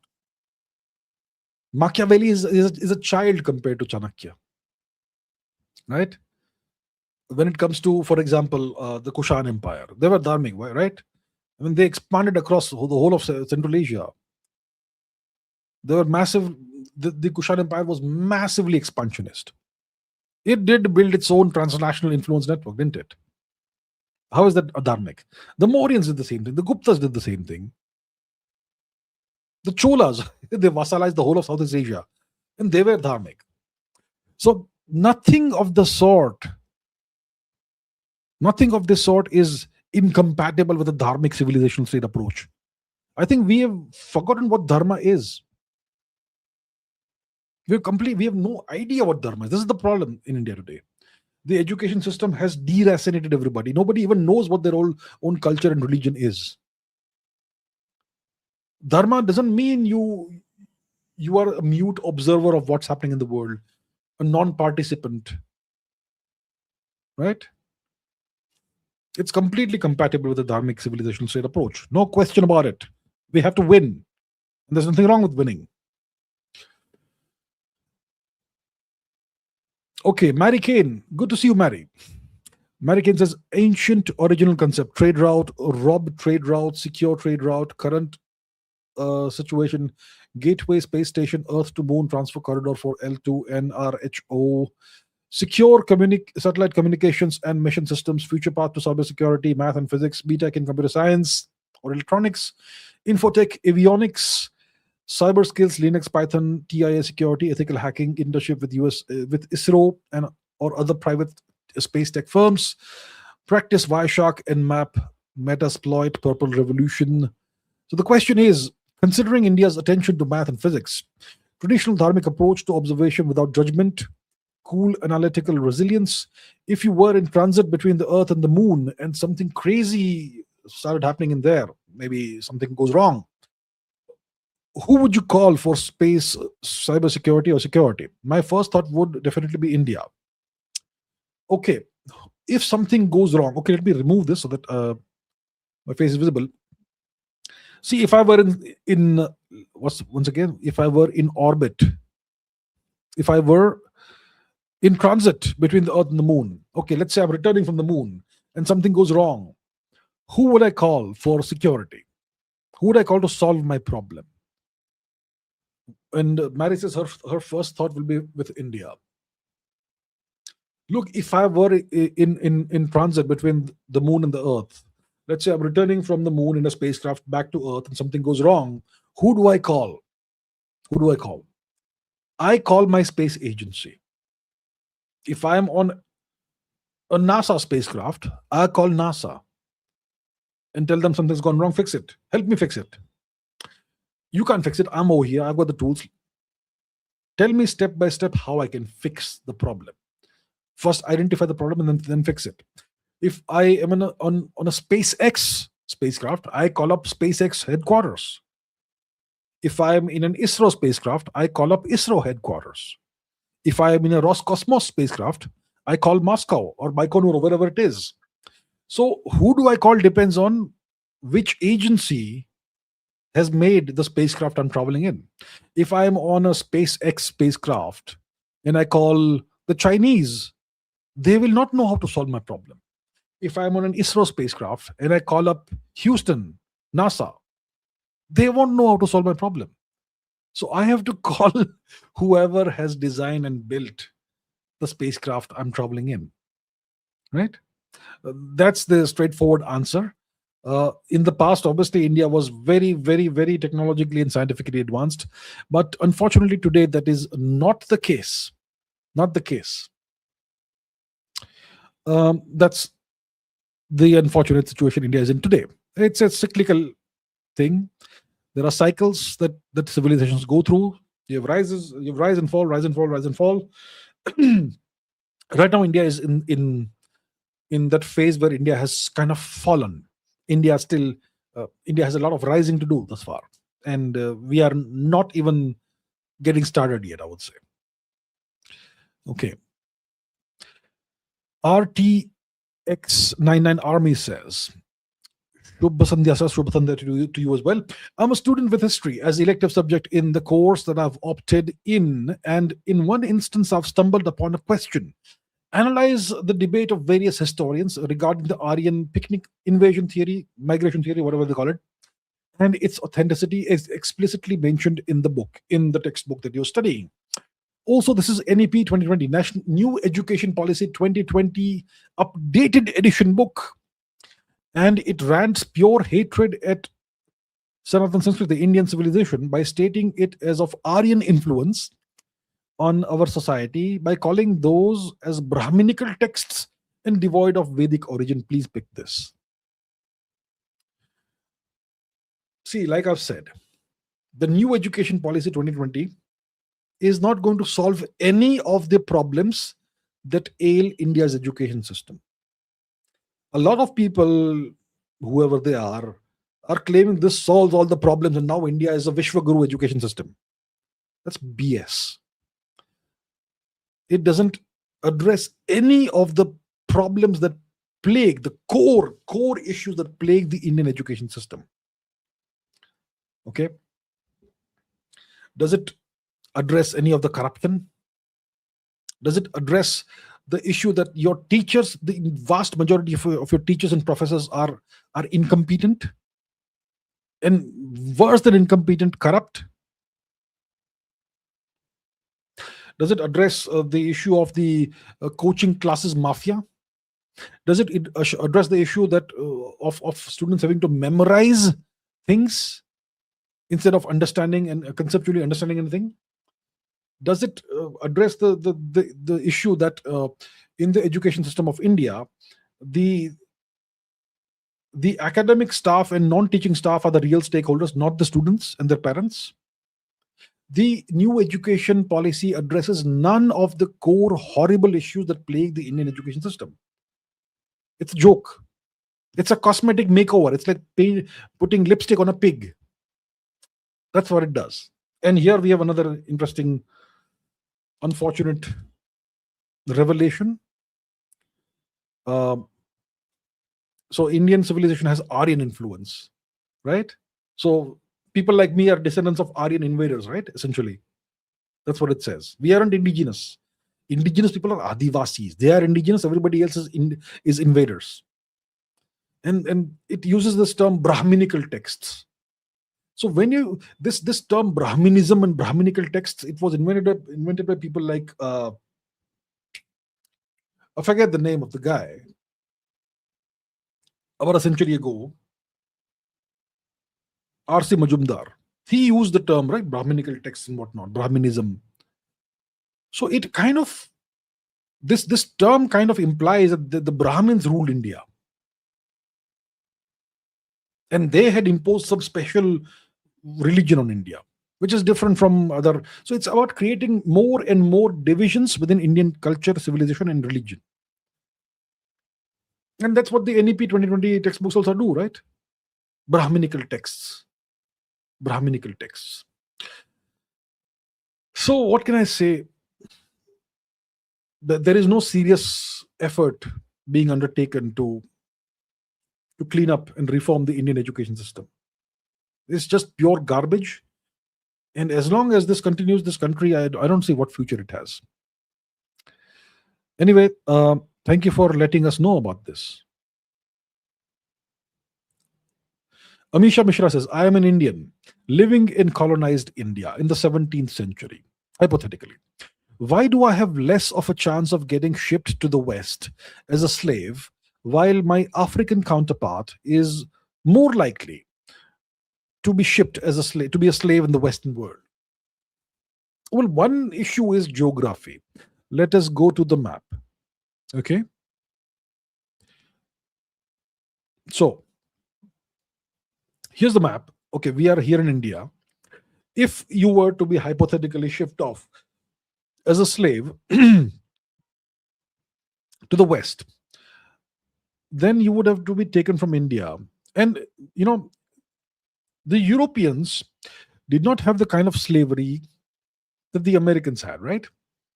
Slaves were shipped off to the United States, mainly. A few to Europe for sure, but not in the numbers that were shipped off to the US. So if you were in India and somebody wanted to ship you off as a slave to the US, you would have to go all the way down south, cross the Cape of Good Hope, then cross the southern Atlantic Ocean, cross the equator, and then go all the way to the North Atlantic Ocean and reach the east coast of the US. That's what you would have to do if you were a slave trader who wanted to ship Indians there. And in those days, mortality rates were very high, and insurance was expensive and so on. So it did not make economic sense to ship Indians off to the US as slaves. When it comes to West Africa, it was very easy. You just had to cross the North Atlantic. A much shorter and much more direct route to the US compared to bringing somebody from India, right? So it did not make any sense to bring Indians as slaves and ship them to the United States. In West Africa, you already had these slave trading networks that were in place in the between the 15th and 17th centuries. You know, the Europeans, they started trading with at various ports in West Africa, and they created these slave trading networks where local Africans themselves, for monetary benefit, would go and raid African communities deeper in the interior of Africa, and bring back hundreds and thousands of slaves and sell them to the whites, who would then ship them off across the Atlantic and bring them to the US. In the US, they would be used as slaves on sugar and cotton plantations. You know, the mortality rates were very high. And that's why they needed a constant supply of slaves from West Africa. And that's why it made sense for this to happen from West Africa, not from India. Another thing is that over time, slavery became racialized. Over time, slavery became racialized, and black people became synonymous with slaves in the United States and across the Americas. So if you are black, you were automatically a slave in the Americas. If you were brown, that was confusing because all the natives in the Americas were brown, right? The blacks were slaves. Brown people were not as at the same level as the whites. Obviously, the whites were the superior race, obviously, according to them. That's the racial hierarchy there, the racial caste system the Europeans had constructed. So the Europeans, the white people were at the top. The brown people were undesirable and they were a nuisance because they existed, but they were not slaves. And the black people were the slaves. That was the hierarchy of the Europeans. Even among the whites, you had various, divisions. We'll not go into that right now. So over time, slavery became racialized, and black people were automatically regarded as slaves, and brown people not so much. Now, if you were a British occupier of India, British occupied India, then initially the British were only after plunder. They wanted to trade. Eventually, they expanded in Bengal and other places, and eventually, by the 19th century, they started. By the 18th century, they started taking over a lot of India. And their purpose in India was extraction, and also revenue, land tax, this tax, that tax, zamindar tax, all those taxes, all the revenue, and all the resources that were to be extracted out of India. Monopolization of Indian trade, all of that. And eventually they started ruling India, large parts of India. And they used slavery in India. They used various systems that essentially amounted to slavery in India. They would force people to build highways and roads and bridges for no money, for no labor, for no wages. The Rayatwari system was essentially nothing but slavery. They also sent indentured laborers to various parts of the British Empire, which was once again another word for slavery. But when it comes to eventually the British ruling India, India became the target of missionaries, and the missionaries were vultures who wanted to harvest souls, and they wanted to portray their culture as superior to Indian culture. Now, Indian culture did not have slavery. The Islamic Turkic culture had slavery, but that was not Indian culture, right? Uh, so the British missionaries, they wanted to portray themselves as superior to Hindus. So they could not enslave Indians. I mean, not legally enslave Indians, right? They had all these systems like Zamindari, Rayatwari, etc., that amounted to slavery, but they could not legally do slavery in India. And eventually, the British sought to portray, to position themselves as the legitimate rulers of India and as a superior culture. And that's why, once again, that they could not impose slavery on India. So even this indentured system, it was like contractual system. You signed a contract, you put your thumbprint, and you were promised wages. Eventually, when you were shipped off, no one knew what happened to you, so did not matter. But that's how it was. So because of these reasons, if you were an Indian person living in British occupied India in the 17th, 18th, 19th centuries, you had a much less chance of getting shipped off as a slave somewhere, compared to somebody who was living, let's say, in the western part of Africa or other parts of Africa during the time when you had the Ottoman Empire and so on. Yeah, that's why.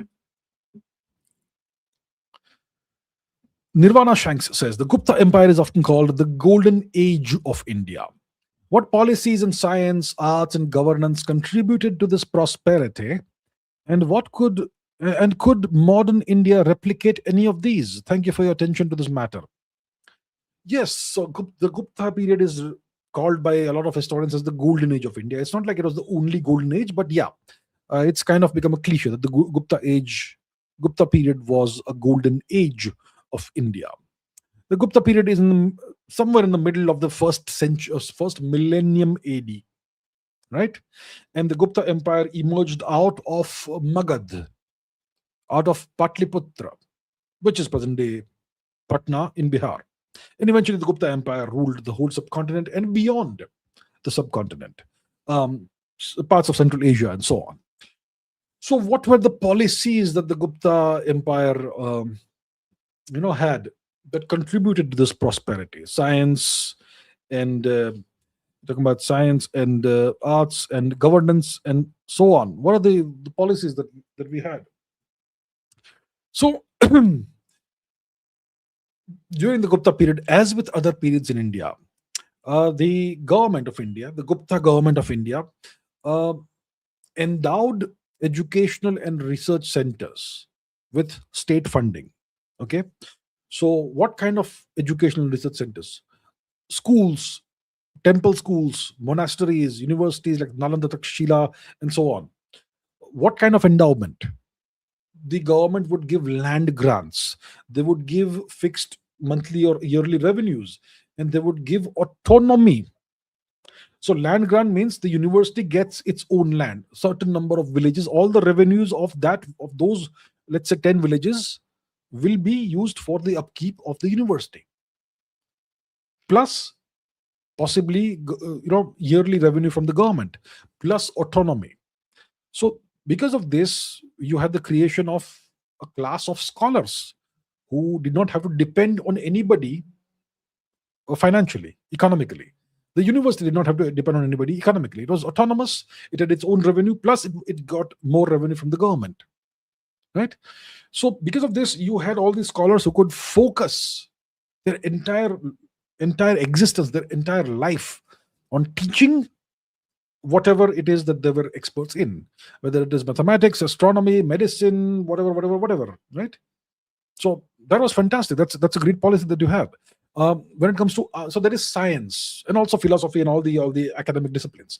When it comes to arts, the royal court of the Guptas was an institutionalized cultural center. Some of the great Gupta emperors were Samudragupta, Chandragupta II, and so on. These great Gupta emperors maintained a court culture in which cultural exponents like poets, like musicians, like dramatists, and other literary scholars, etc. They received stipends, they received honors, they often received land grants, right? And this because of this policy, this caused the professionalization of these disciplines of high culture. Okay, um, Chandragupta II, he had a gathering of 9 jewels, Navaratna, in his court. One of the Navaratnas of Chandragupta II was Kalidas, right? So this is another example of this policy of concentrating talent at court and giving it sustained support, right? Then you had state resources would go into monument building, temple building. In India today, how many temples do you see being built? Do you see any new temples being built in India today? You see other structures being built in India today, but not temples anymore. You hardly see a new temple being built anywhere. During the Gupta period, state resources were used for monument building and temple building. The empire financed temples, temples, sculptural programs. They gave religious endowments to communities, to guilds, to merchant guilds, to artisan lineages, long-term endowments, long-term contracts, and prestige. Right. So this is essentially directed investment, focused investment, and this generated lasting centers of pilgrimage, of artistic excellence, of urban activity, all of that. And this obviously supported schools of art, schools of iconography, and so on and so forth. Stylistic experimentation, flowered during this period. And these schools of art, like the Gandharan Gupta art and Mathura School of Art and so on, these eventually inspired the whole of India. They became pan-Indian models, right? So that is about arts. Governance. So during the Gupta period, you had very strong central rule, but you also had a lot of decentralization. Yeah, very strong central administration, and at the local level, significantly decentralized administration with local prominent people, local merchant guilds taking the initiative of taking care of the local ground level administration of the empire.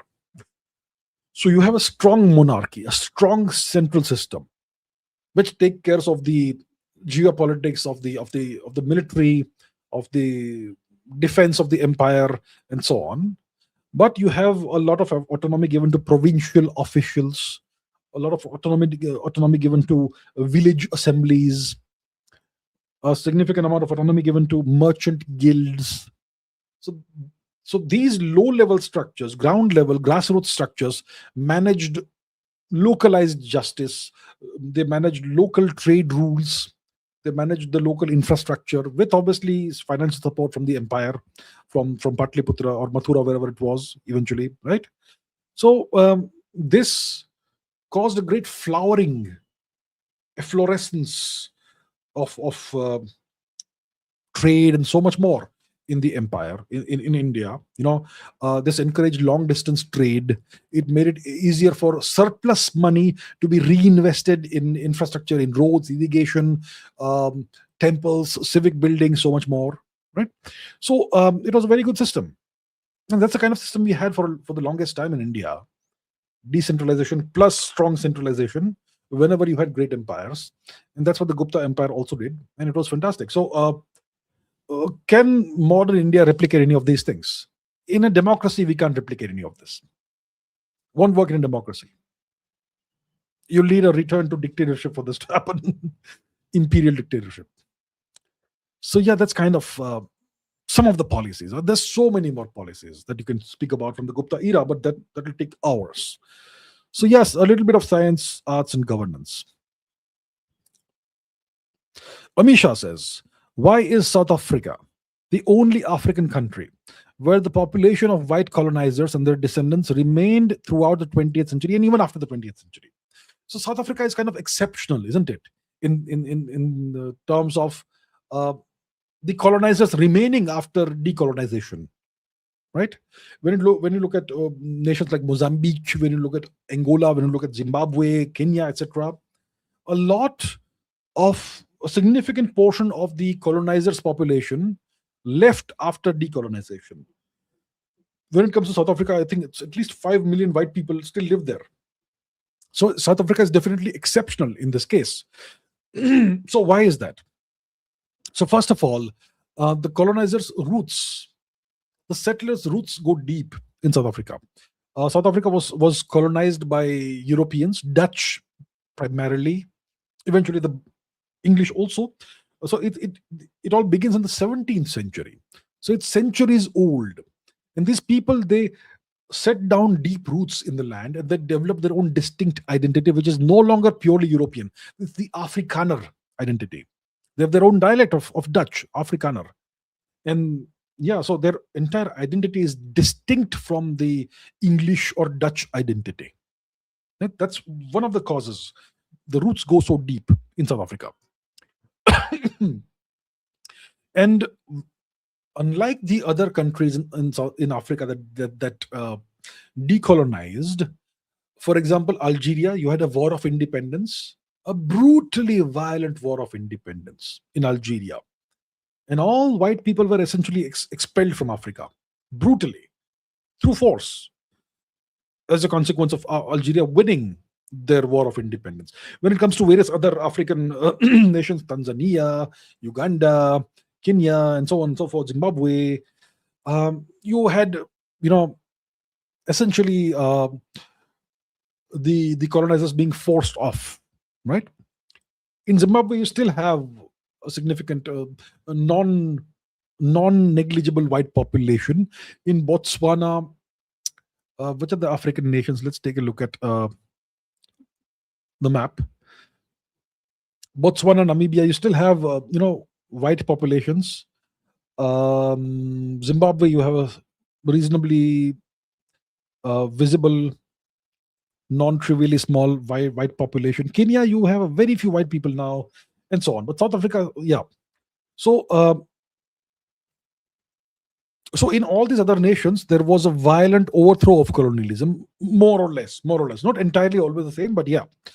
But in South Africa, there was a negotiated transfer of power. Okay, it was a negotiated transfer of power. The path to majority rule in South Africa did not come about through violent overthrow of the government or a revolution. It came through negotiations, and the colonizers voluntarily handed over power to the majority population of the country. Right, the ANC was unbanned, Nelson Mandela was rehabilitated, and so on and so forth. Right, that's another contributing factor. And most importantly, the economic structure in South Africa, it would have collapsed if the white people left. Okay, the white presence in South Africa was and still is very materially useful to the South African economy. It is useful to the old elite, of course, the white people, and also the new elites, the people who run the South African government today. And that's why the white people still remain. There are obviously tensions and so on. From time to time, you have some issues.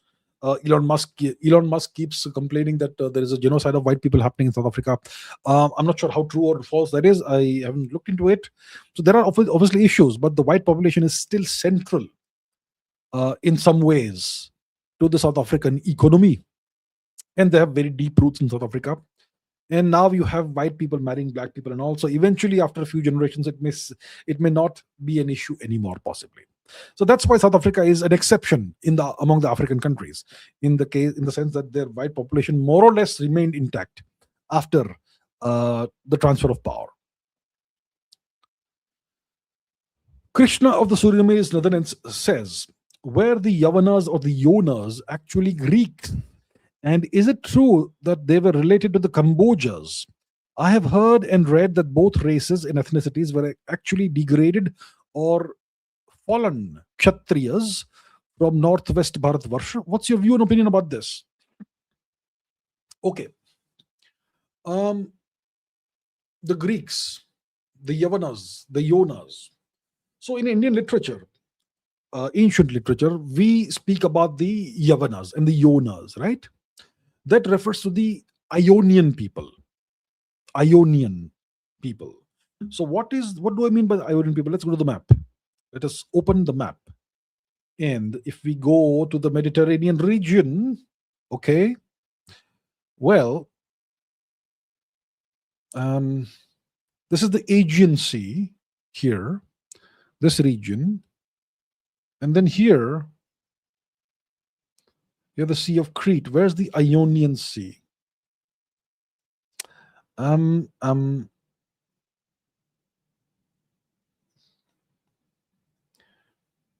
The Ionian Sea is supposed to be somewhere here, isn't it?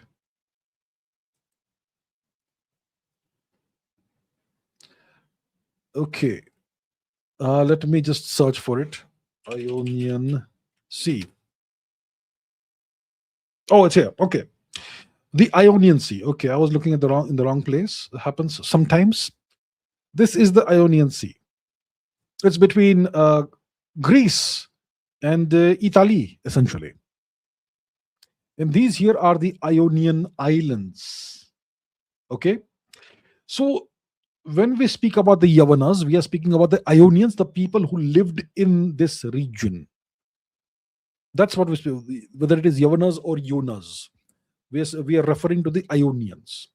And this is what what ancient Sanskrit texts write about. They write about the people of this region. Even Panini is known to have spoken the Yavana language, which is the Ionian language. So essentially is referring to the Greeks, Western Greece. So the Yavanas were actually Greeks. No question about that. Now, in later literature, what do I mean by later literature? So there is this event in India, right? Alexander's attempted invasion of India, which failed, 320 something BC, right? After that, there is the presence of Indo-Bactrians and Indo-Greeks in the northwestern region of India, right? So those were also called Yavanas in later literature, post-Alexander literature. And later on, in the far northwest of India, the Gandhar and beyond, there was this kingdom called the Kambojas. We had 16 Mahajanapadas, great republics. The Kambojas were one of the great Mahajanapadas of India. But the Kambojas were not exactly in what we now call India. It was Afghanistan, Tajikistan, Turkmenistan, that region. Let us take a look at that, shall we? Once again, let me open this. The Kamboja Mahajanapada was essentially not in present day, not inside the subcontinent. It was kind of outside the subcontinent. Kamboja Mahajanapada. So Kamboja, that's where it is. It's beyond Afghanistan, right? Kamboja Mahajanapada. If I open, as always, Wikipedia is not a reliable source of information, but let's take a look at the map which is displayed on Wikipedia, on the Wikipedia page. So if you open this, you will see that Kamboja is northwest of Gandhar. It's kind of Afghanistan, Tajikistan, etc., that area. So that is the Kamboja Mahajanapada. If we look at today's map, the map of the world as it is today, give me a second for that. Okay, so here it is. So we're talking about this region, Afghanistan, Tajikistan, Uzbekistan, Turkmenistan, that region. That was the Kamboja region. Tajikistan, parts of Afghanistan, parts of Turkmenistan and Uzbekistan. That was Cambodia. So that also bordered the Indo-Greek regions. So there are texts in which the Kambojas and the Yavanas are kind of categorized together. And in the Manusmriti, the Kambojas and the Yavanas and the Shakas and the Bharatarajas, etc., are referred to as degraded Kshatriyas or fallen Kshatriyas, which means that they are Kshatriyas, but they don't really follow Vedic practices properly. So they're kind of degraded Kshatriyas. They're kind of slightly uncultured Kshatriyas. So the Yavanas, the Kambojas, the Shakas, the Scythians, etc., were classified as degraded Kshatriyas. So, and there have been times where the Kambojas and the Yavanas invaded certain parts of India together as allies. Okay, so it's like one Mahajanapada fighting another Mahajanapada. That's kind of how it was. The Kambojas were their own Mahajanapada, and they once came into Madhya Bharat on an invasion. So you have various Indian kingdoms fighting Indian kingdoms, and that's kind of what it was like. But the Kambojas and the Yavanas were distinct. The Kambojas were obviously either Indian or Indic or Indo-Iranian or whatever. They were obviously our own people. The Persians are all, at that time, were our people. Today they're not, but whatever. So the Kambojas were either Indian or Indo-Iranian. The Yavanas were of Greek origin. But the Kambojas and the Indo-Greeks and Indo-Bactrians they ruled in roughly the very similar region, northwest of India. That's why they are often classified together, and their lifestyle may have been similar, degraded Kshatriya lifestyle. So that's why they are often categorized together in various ancient texts. Amisha Mishra says, there is a saying that if the ancient Egyptians were as old to the Romans as the Romans are to us, so then who was ancient to the ancient Egyptians? Okay. So the Romans, let's say they are 2000 years before us. Let's say 1 AD, or let's say 30 BC or something.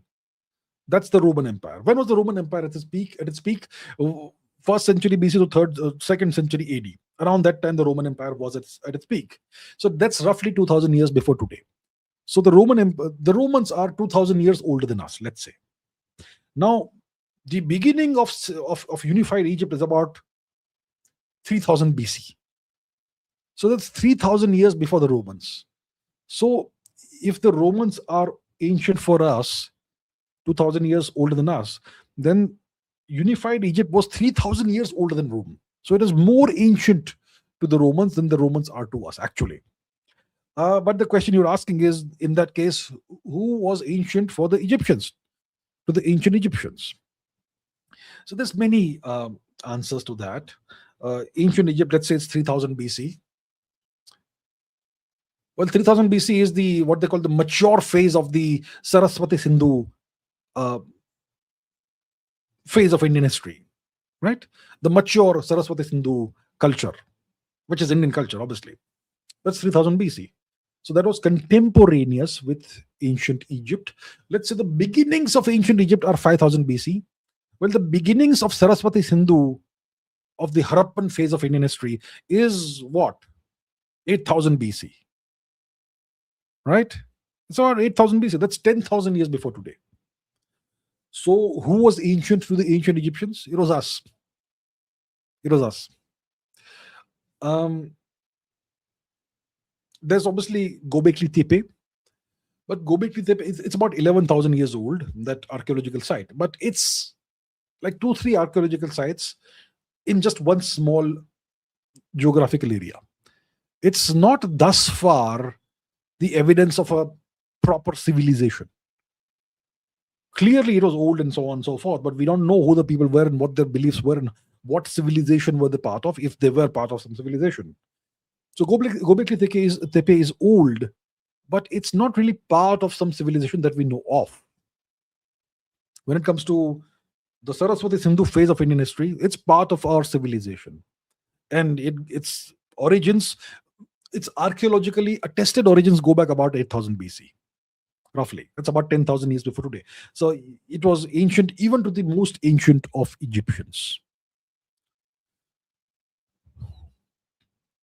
Sam the Gamer says, could India have leveraged its massive World War II contribution and Britain's weakened state after the war to negotiate independence on far better strategic terms? For example, more favorable borders, stronger defense guarantees, control of key ports, or was the partition and messy exit essentially unavoidable by 1945-47, given the political realities.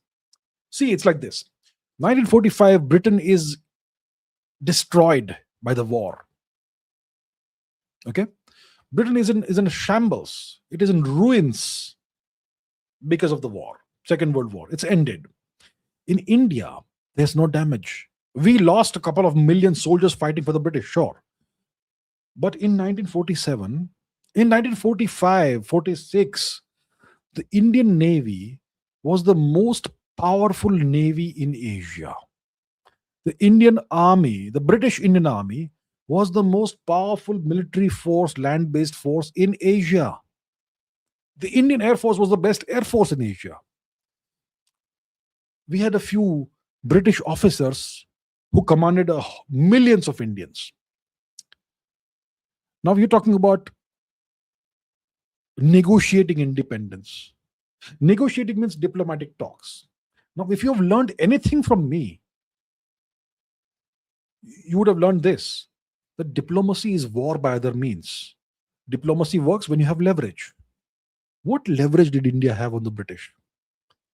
The leverage was that we had the most powerful navy, military, and air force in Asia, owned and not owned, but operated by Indian military personnel, commanded by a handful of white guys. The leverage was that if we shot them all, we took everything.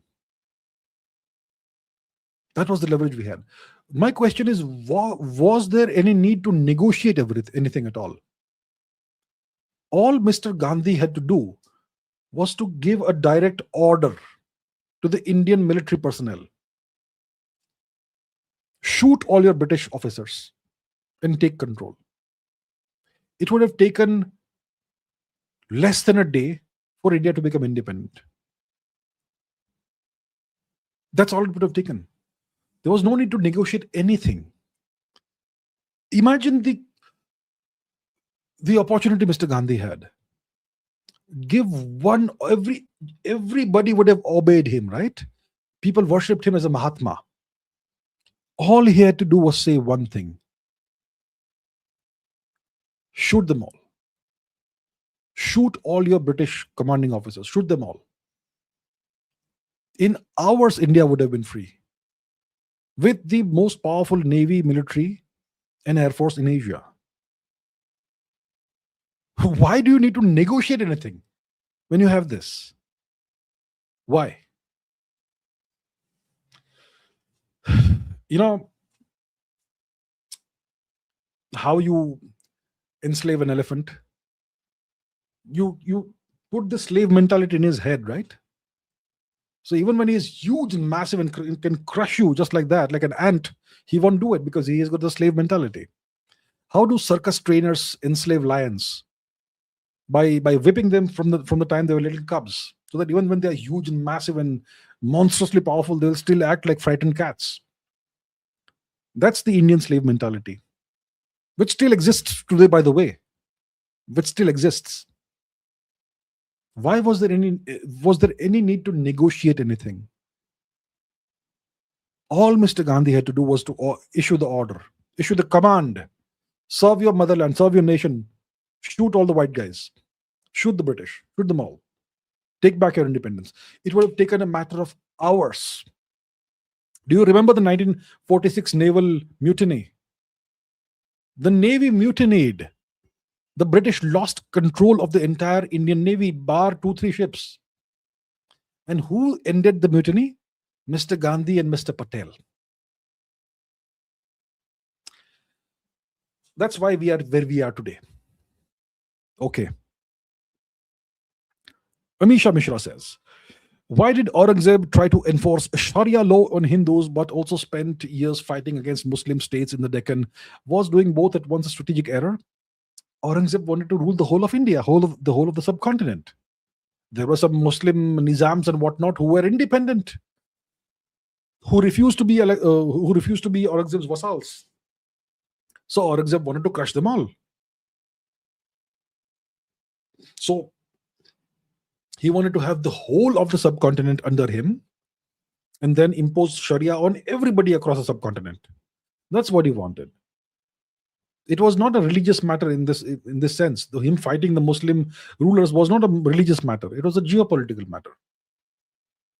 He wanted control of the whole subcontinent. He did not want these Nizams and whoever else, Adil Shah, whoever it was, those various small independent states, Muslim ruled states. He did not want them to be free. He wanted their territories also inside his empire, and that's why he spent his life fighting them and the Marathas and so on. It was not a strategic error. His strategic error was focusing his entire energy for decades in the Deccan. He made some strategic errors, but fighting the Muslim states was not quite a strategic error. Okay.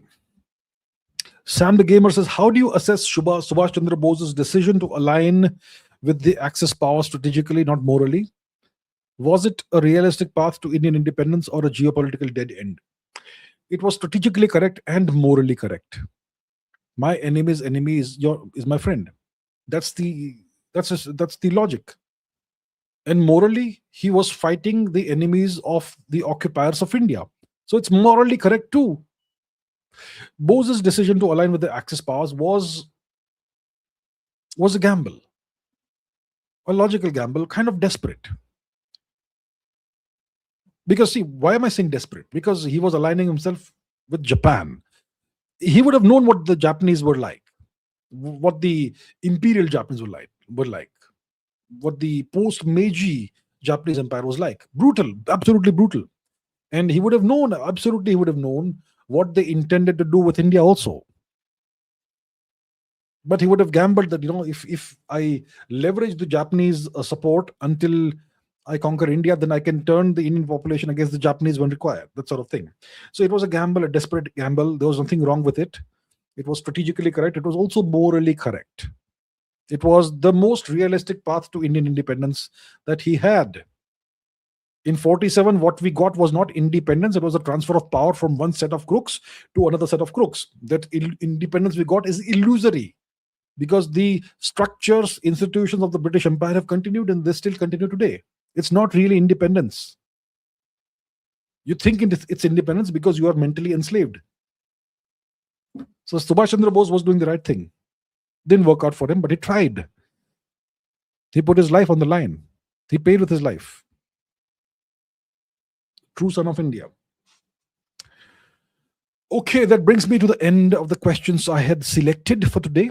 Let us see if I have any super chats waiting for me. Oh yes, I have 33 super chats waiting for me. Okay, let's let's take some super chats. Sure. All right. Sagnik Acharya says, US Supreme Court has kicked out Trump's tariffs. Orange man is now blaming Indian origin lawyers and all. Why is he such a crybaby? What does it tell about the deep state ecosystem? Why is he crybaby? Look, yeah, an Indian origin lawyer went and litigated against Trump, and he won. If Trump wants to blame somebody, he should blame the US Supreme Court. He should blame the US laws. You don't blame the lawyer, right? Why is he a crybaby? Well, that's the kind of guy he is, right? When something goes against him, when he doesn't get what he wants, he throws a tantrum. That is Trump. That's who he always has been. What does this tell about the deep state ecosystem? Nothing much. They're going to get what they want anyway, one way or the other. They're going to get what they want. Okay. Kratos Aryavartavasi says, why Greece, Rome claimed as Western European Christian civilization if 90% culture trade territory was in Mediterranean, Egypt, West Asia, Persia, India? Today the white man rules, so he will claim Western Europe as he will claim everything. He will claim Greece and Rome as Western European Christian civilization. Look, Rome wasn't Christian. Rome was polytheistic. Greece wasn't Christian. Greece was polytheistic. They claim Alexander as their own, but they hate polytheism. Alexander was a polytheist. They claim Julius Caesar as their own. Julius Caesar was a polytheist. Augustus was a polytheist. Marcus Aurelius was a polytheist. All these great emperors and these people the hero worship were polytheists, but they hate polytheism. Yeah. These are the inherent contradictions in the so-called Western civilization. Whatever they claim was great, they destroyed it. They destroyed their own greatness. Of course, today they dominate the world and so on. That makes them great. So I suppose from that perspective, but Greece and Rome were hardly Western. I mean, if Western civilization is, if to be Western you have to be Christian, Judeo-Christian or whatever, then Greece and Rome are not Western. Neither is Egypt, neither is West Asia, Persia, India, nothing, right? So inherent contradictions in their worldview. Sagnik Acharya says, don't you think the whole entire Golgothia University mess is a reflection of our poor BTech education system? Most students I have seen during my BTech years were not even interested in the real science, just some Control-C, Control-V projects. Yeah, like I mentioned in the beginning of the live stream, this is what we have seen, this issue that happened, which embarrassed India. It is simply a symptom of the underlying disease. The underlying disease is the rotten education system, the corrupt education system. And yeah, it's a reflection of the education system itself. So I totally agree with you, like I explained in detail. I agree with you. Abhay Singh says, what is the deal with India confiscating Iranian oil tankers? I'm not sure. I've heard something about it, but I've not looked into it.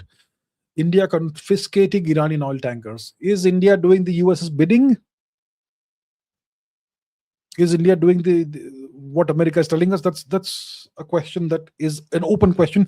I don't have the answer to it right now. Is it part of an emerging pattern? Can't say as of now. I'm going to have to wait and watch and I have to see whether more such events happen that are part of a certain hidden pattern. As of now, it's too early to say. It's kind of perplexing. And I don't quite know what the deal is.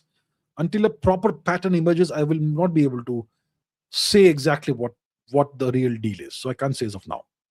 But good observation. Good that you noticed it, sir. Abhay Singh. Sanuraj says, what did you mean by your recent tweet, Ave Kaiser? Okay, since you ask, I must show you. First of all, okay. Let us go to Twitter. We go to Twitter. Let's open Twitter and you will see my actual account page. Let's go to this. And yeah, this is the tweet you asked me about, right? The US Indo-Pacific Command Twitter account said, stronger together. US Indo-PACOM Commander Admiral Samuel J. Paparo visited India February 14 to 19, 2026 to collaborate on US-India shared security interests and to strengthen the nation's close military ties.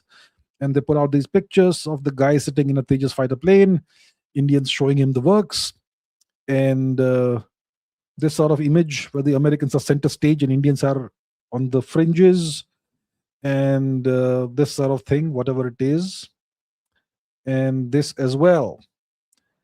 So that's the tweet they put out. And I said, Ave Kaiser. Ave Kaiser means Hail Caesar in Latin. Hail Caesar in Latin.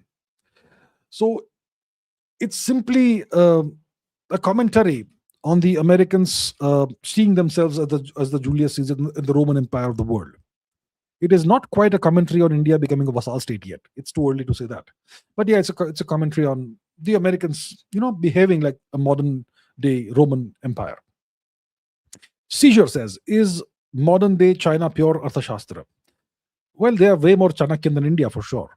Yeah, they are way more pragmatic and way more practical and more proactive in geopolitics, geostrategically, than India historically has been. So yes,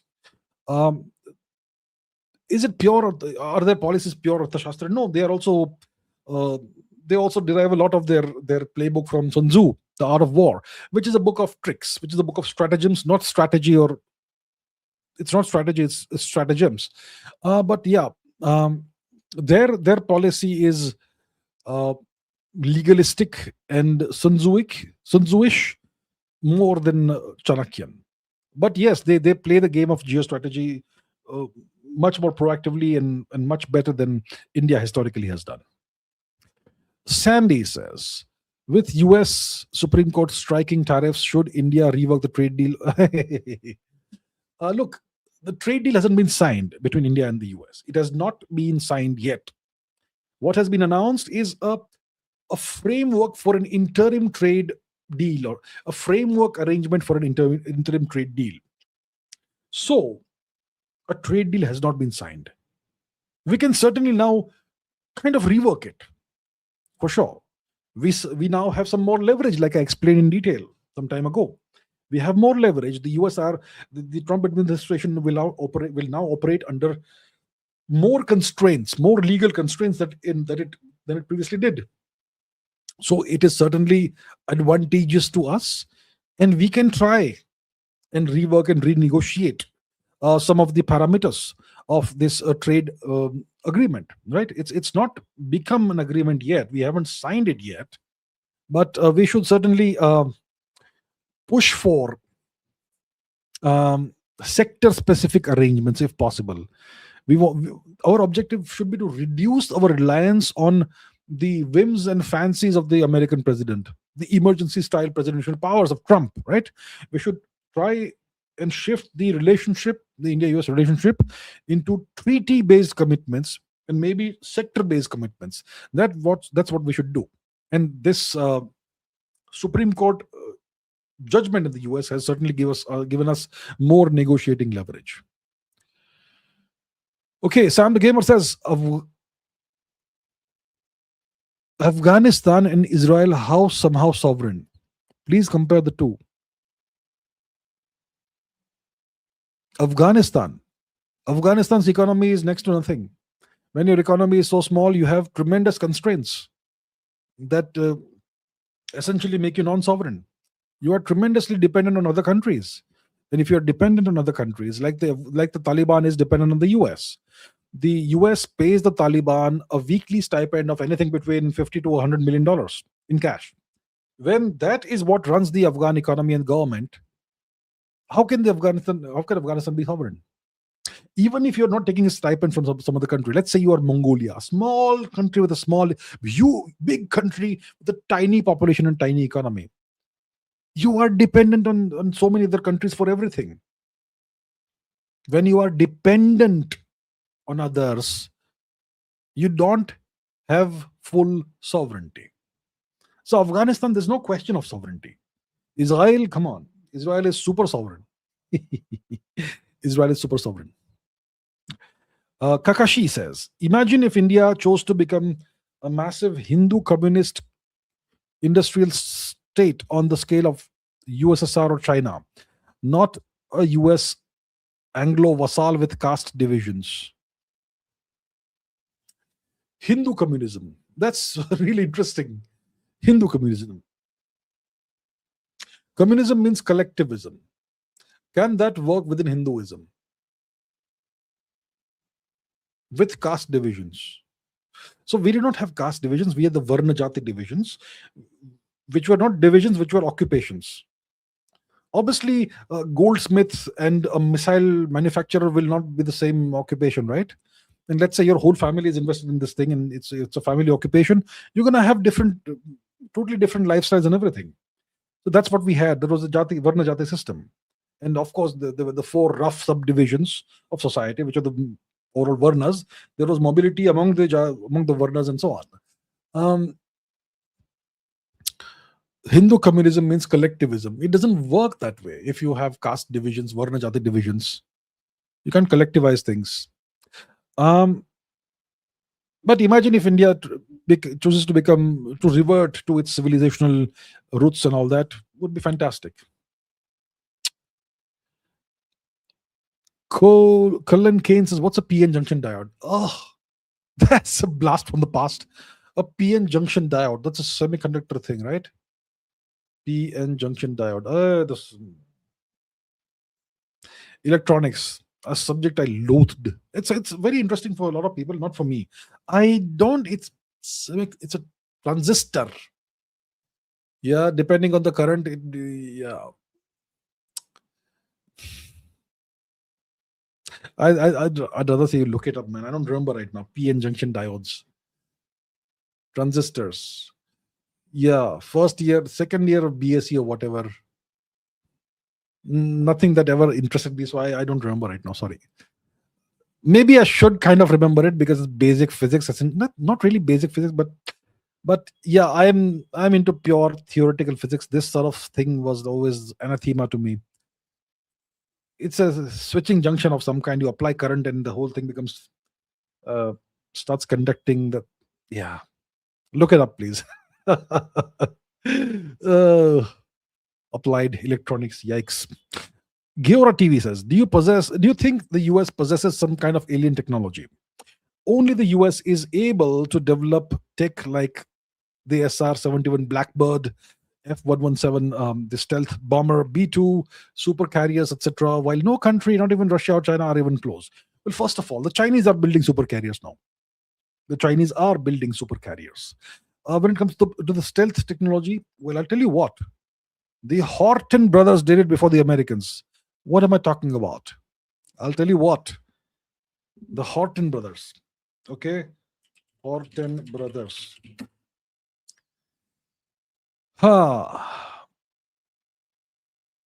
So Walter Horton and Reimer Horton were German brothers. Okay? And they came up with this design. They came up with the flying wing design.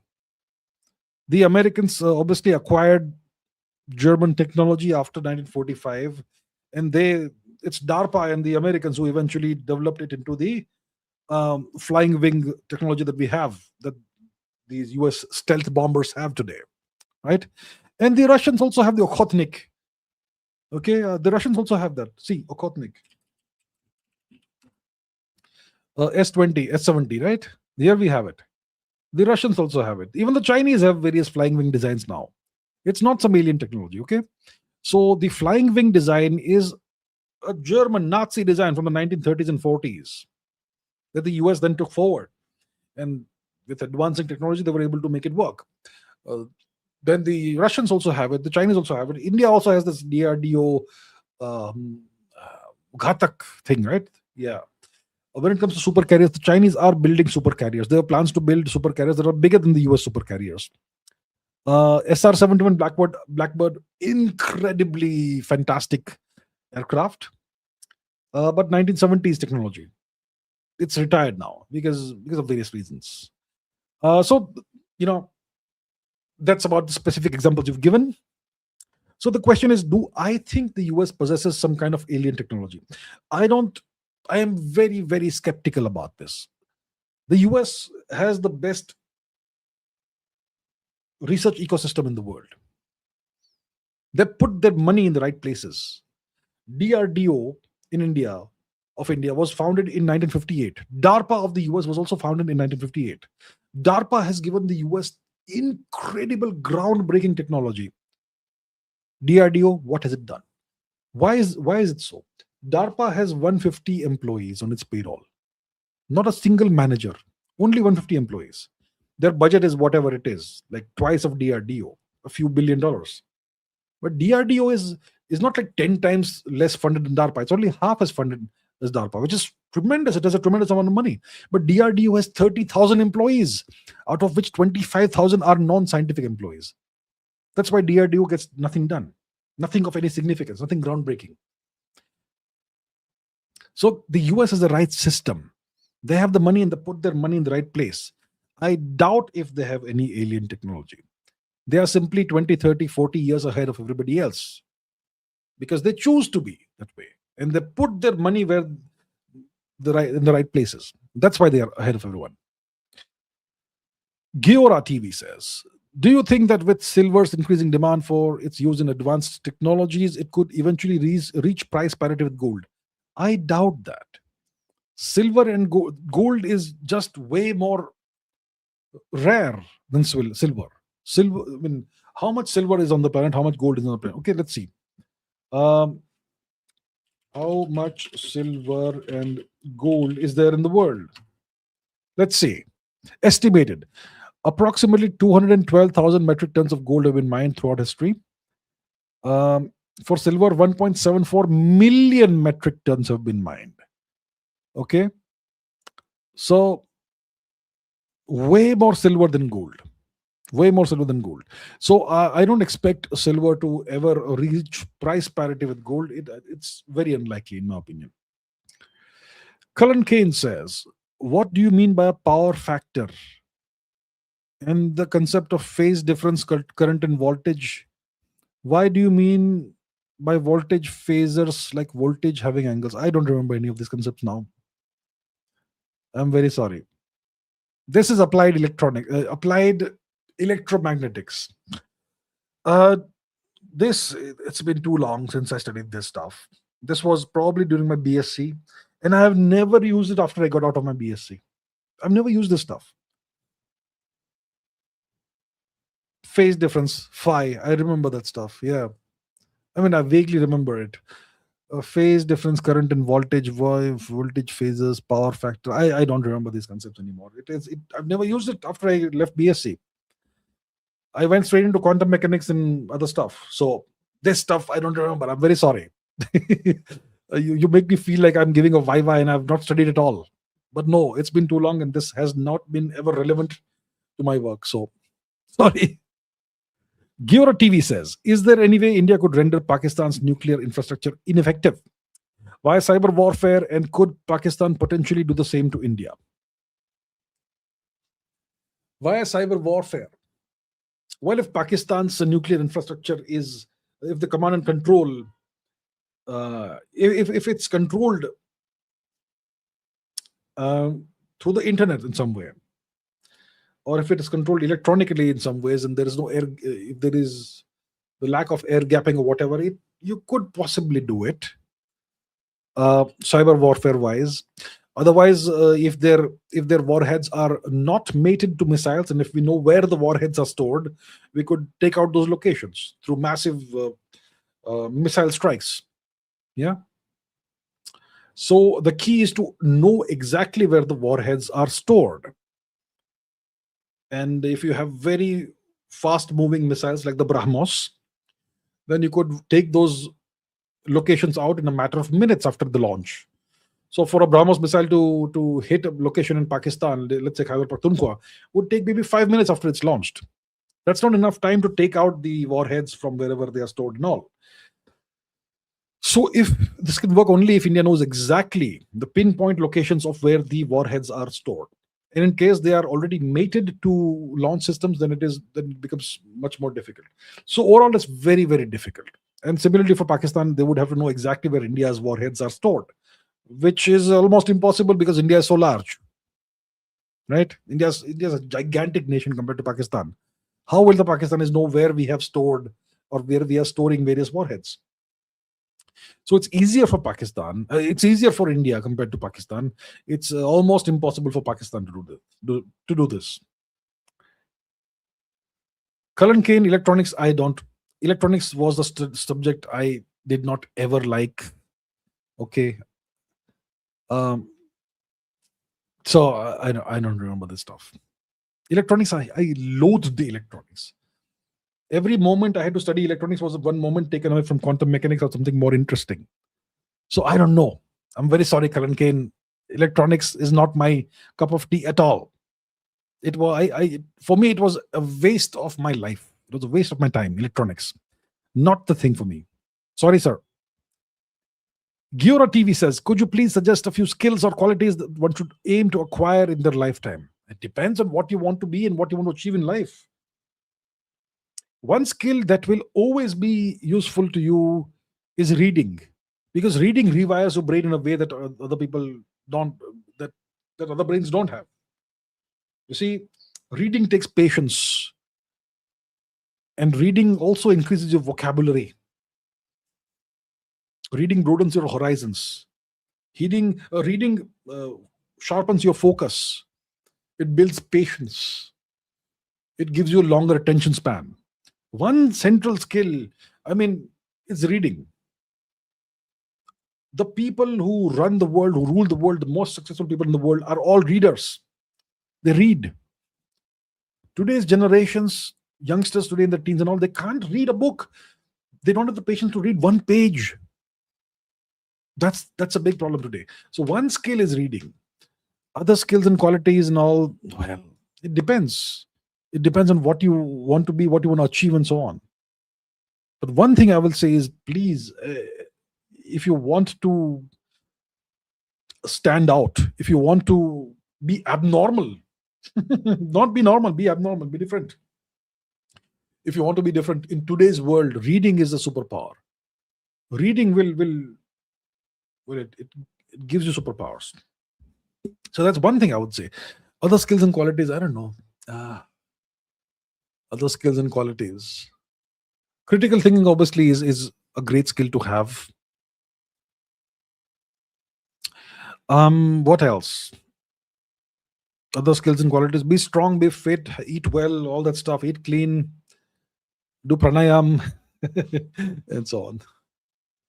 Deep Learner says, playing catch up with AI is chasing a fast moving target. India should instead, as a civilizational force, try to infiltrate the deep tech industry as much as possible and try to colonize them from inside. Well, sure, I am not opposed to that, but it's not that easy, right? The US treats its tech sector as you know, the US treats its technology as vital. The point is, it treats its technology as state secrets. And there are lots of these companies. For example, take the example of SpaceX. You can't be an employee of SpaceX if you are on a on a H-1B visa or something. I don't know even if you have a green card, I don't know if you can be a SpaceX employee. Let's see.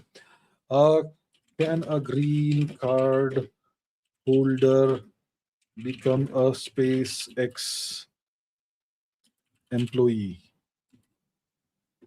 SpaceX employee. Yes, a green card holder can become a SpaceX employee. Can a H-1B visa holder? H-1B visa holder.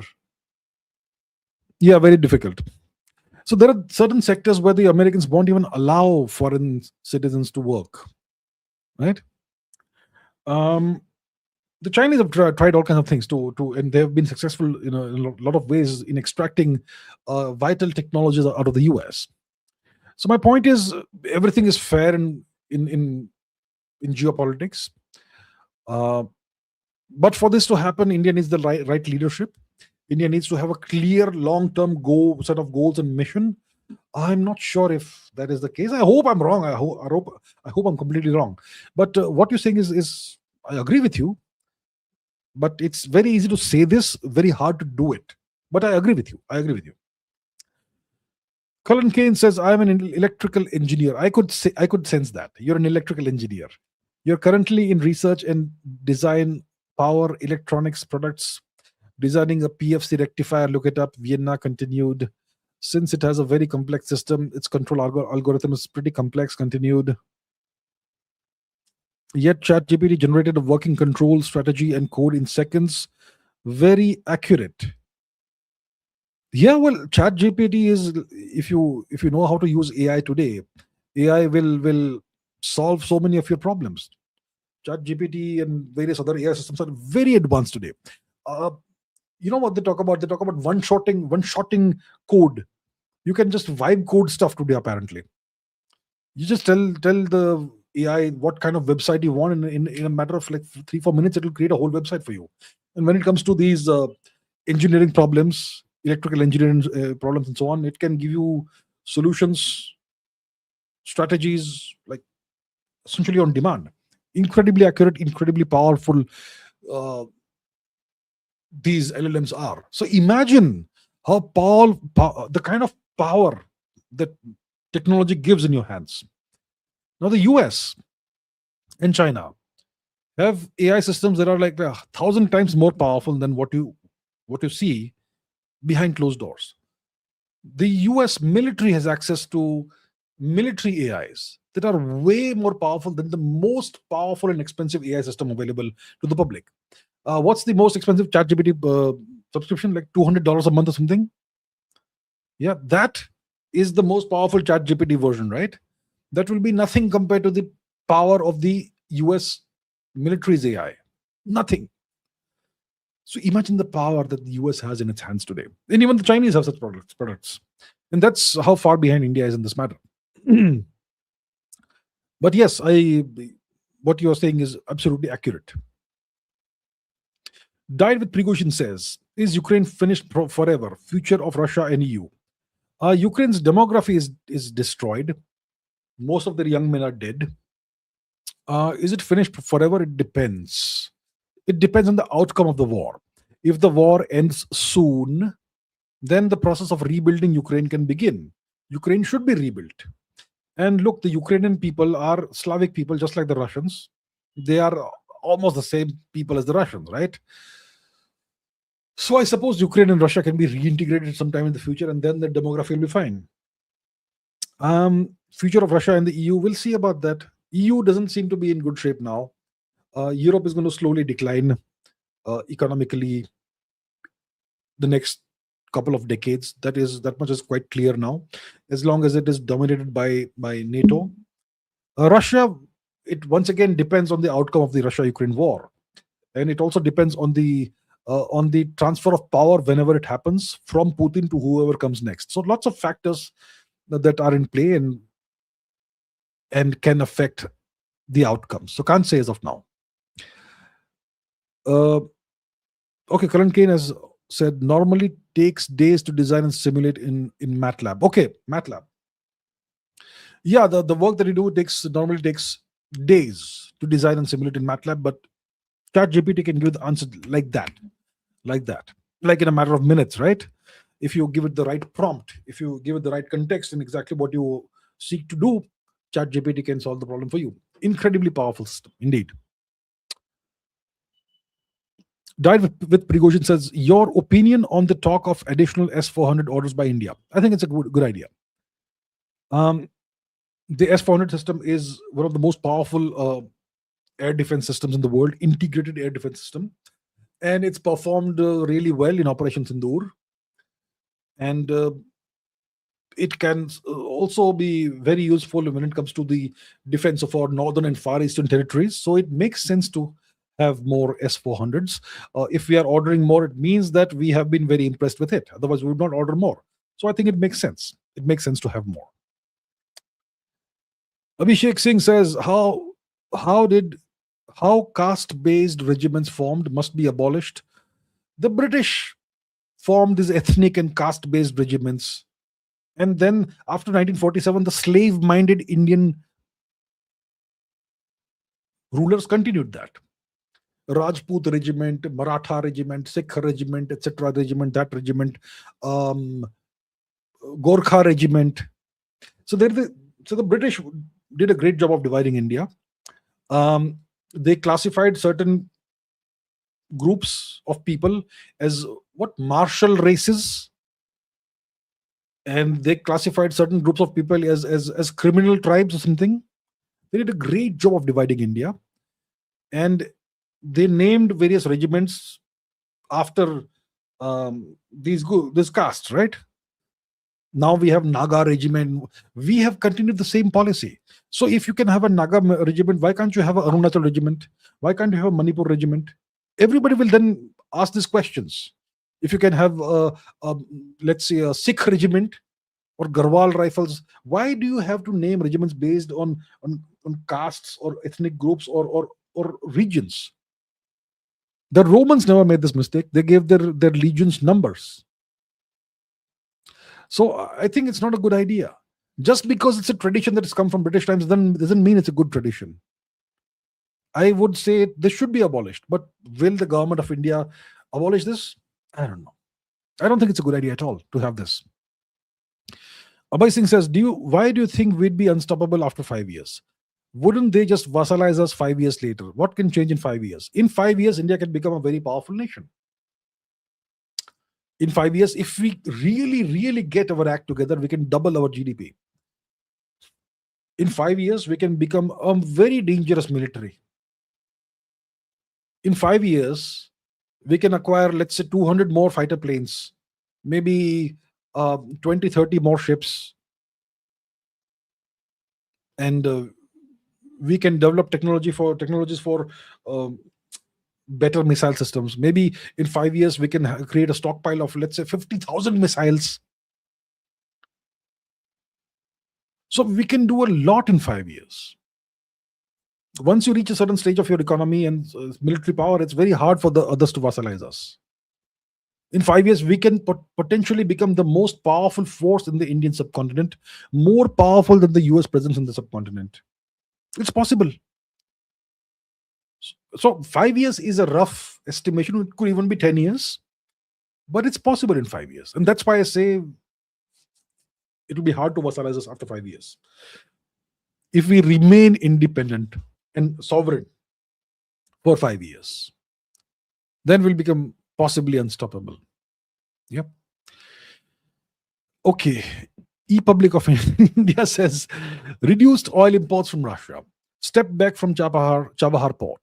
Reliance received approval for Venezuelan oil. Joined US-led Pax Silica. Seized 3 Iran-linked ghost tankers. Are we now a US vassal? I am keeping score, sir. I am keeping score. I am keeping track of all these developments. I am also looking into the AI developments. Pax Silica is very interesting. And you have done a very good job of listing out these concerning matters. One thing I can tell you is that we have not stopped oil imports from Russia. We seem to be still importing oil from Russia. We haven't stopped it entirely, which is a good thing. So that is the absence of one red flag. If we had completely stopped oil imports from Russia, that would have been a very big red flag. Chabahar happened before, but it's also recent. Venezuelan oil, okay, fine. That in itself doesn't make you a vassal. Joined US-led Pax Silica. We will have to see what are the terms and conditions of Pax Silica. Seized 3 Iran-linked ghost tankers. Maybe we are doing Uncle Sam a favor. So all these different data points, all these different actions, they kind of seem to lead in one direction. But that doesn't necessarily make us a vassal just now, as of now. See, when Chhatrapati Shivaji Maharaj was starting off, he also had to make certain compromises. Right? So, right now we are not powerful. So, sometimes you have to make these compromises. But certain red lines must not be crossed. So, I would say we are not yet a US vassal. Not yet. But these developments, when seen together, like you very well pointed out, are concerning. But we are not yet a US vassal. Still too early. Vladimir Ayermith says, is it weird that I feel like Buddha's Shunyata and Adi Shankaracharya's non-duality are just different sides of the same coin? Also, the renounced debate was not actually the fall of Buddhism in India. I am not very conversant with deeply with these concepts, whether it is Advait, non-duality, or Shunyata. I have not studied these in depth. So I don't think I'm the right person to comment about this. But like I've said, most Buddhist concepts are just older concepts repackaged. Right? What you call Hinduism and Buddhism are essentially the same thing. Like Alan Watts said, Buddhism is simply Hinduism stripped down for export. Alan Watts. Alan Watts was a British-American writer, philosopher, blah, blah, blah. So, Buddhism is Hinduism stripped down export. His assertion that Buddhism is Hinduism stripped for export refers to the idea that the fact that Buddhism distilled the essential universal spiritual philosophies of what we call Hinduism while discarding various complex localized rituals and so on. So Buddhism is nothing but repackaged Hinduism.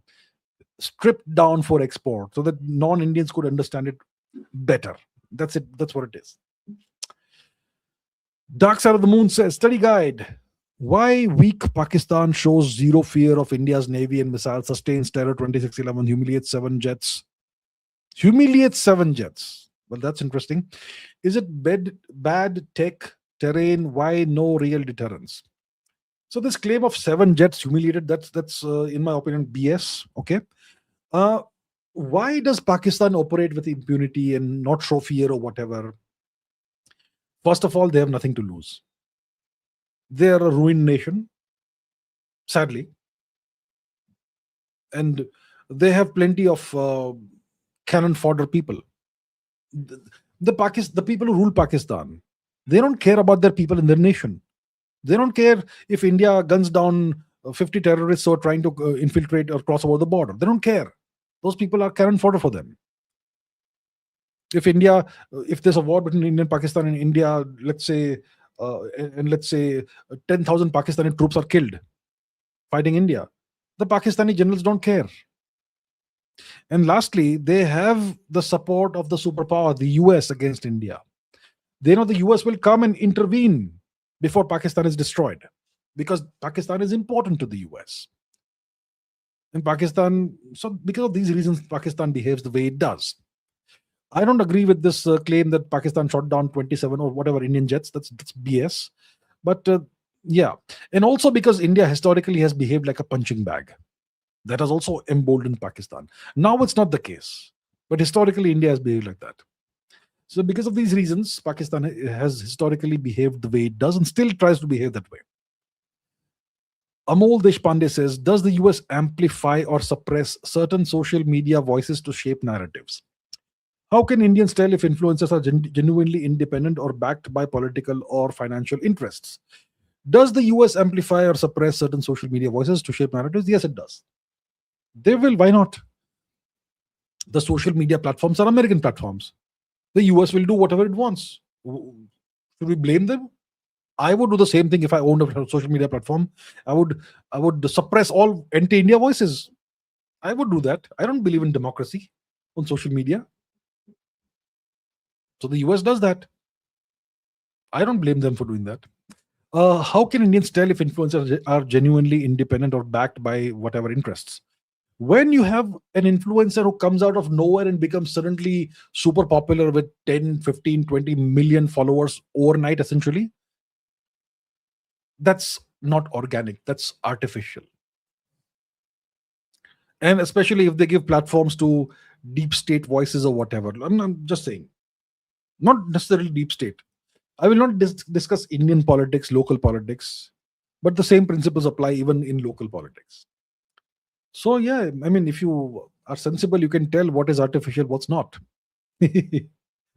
Rush God says, what's this new DNA study saying of Indians? I have no idea. I haven't seen any new DNA studies of late of Indians, so I can't say, sir. Sorry. If you can tell me the name of the study and who did it, I could perhaps look into it, but I have not seen any new study recently. So, sorry. Can't say. Kratos says, if Rigved date 1500 BC is blunder, then WB Upanishad 600 BC, Buddha 500 BC, Chanakya Maurya, Ashok 300 BC, Puranas, whatever date, Adi Shankar, whatever AD. I think all these dates need to be revisited, to be very honest. It's very possible that the date of the Buddha and the Mahavir could be maybe 1,000 years before what we believe it is. It's quite possible. We also had multiple rulers named Chandragupta. How do we know which is which? The ruler we call Ashok, most of his inscriptions say Devanama Priya Priyadarshi. How do we know it is actually Ashok? Adi Shankaracharya, once again, I don't know about the date. I think a lot of this Indian chronology has to be revisited, and a lot could potentially changed. The date of the Rig Veda, it's being 1500 BC, is an absolute laughable joke. It's risible. Yeah, so. Ani Sharma keeps reminding about Tumbad. I haven't seen it yet. I haven't seen it, sorry. I'll see when I can. I can't promise exactly that this week I'll see it or whatever, but I've put it on my to-do list, to watch list. So I shall see it when I can. And thank you for keeping on reminding me, sir. Ani Sharma, thank you, sir. Amisha says, sir, you are best. Jai Shri Ram, Jai Shri Krishna. Thank you, ma'am. Thank you so much. I really, really appreciate you asking all these very interesting questions. I sometimes wish I should do one episode only for the questions you ask, but then everybody will be very upset with me. That's why I take like 4 or 5 questions from you every time. But thank you so much, ma'am. And thank you so much for your very kind words. Jai Shri Ram and Jai Shri Krishna to you as well. Pradeep Kumar Roy says about 1933 Moloch ceremony. I have no idea what that is. 1933 Moloch ceremony. 1933 ceremony. What is that? Dramatic scene in the romance of a people, Soldier Field, Chicago, etc. Moloch. Do we have images of that? Okay, I'm not aware of this stuff. Looks like something happened in Chicago in 1933. Why did it happen and so on? I'll need to read about that, but interesting. Pradeep Kumar Roy says about Professor Jiang's channel Predictive History. I haven't seen that yet. I haven't seen Tumbad yet. I haven't seen this channel yet, but thank you for the reminders. I will look it up. Thank you. Angad Gravall says, why do our Indian people cater to white people when they come to India? They complain here and mistreat our people in their country. Multiple factors. First of all, Indians believe that we should treat all guests with tremendous respect and love and courtesy and all that. And when people come from other countries to India, they're all our guests, right? Atithi Devo Bhava, that sort of thing. Treat all guests as if they are God themselves, as if they're God himself, right? That sort of thing, or herself, whatever. So we treat our guests as if they are God, the Sakshat incarnation of God. And secondly, Indians have the slave mentality. Inferiority complex, slave mentality, all that. That also contributes to the way Indians are so obsequious and slavish in their behavior when it comes to foreigners.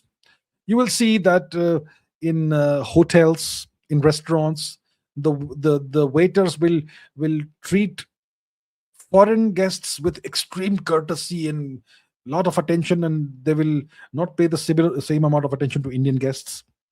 In restaurants, that's one example. In hotels, if you are a white-skinned person, you will get a special attention from the concierge and all that. If you are not white, if you're just Indian, you will be treated courteously, but not with that same level of attention. So it's slave mentality also. So it's a combination of multiple factors. Lalit Pawar says, why does Iran continue uranium enrichment despite heavy sanctions? Giving it up could boost economy, oil, trade, and reduce unrest. Why is it so reluctant? Because Iran desires to be a sovereign nation. That's why. Give everything up, become a slave. Then you will have better economy, trade, all that. Agree to all the American demands. You will have lifting of sanctions. Why does Iran resist this? Because Iran wants to remain sovereign as possible. That's the reason why. Iran has self-respect. That's why Iran does this.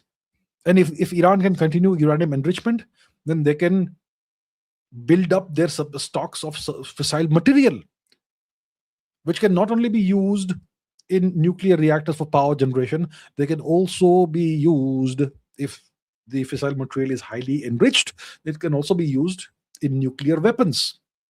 If you have nuclear weapons, then other nations will be very, very worried about poking you. That's why Iran does that, you see. Pradeep Kumar Roy says about the film The House of Rothschild, 1934, and The Rothschilds, 1940. Also check out Assassin's Creed logo.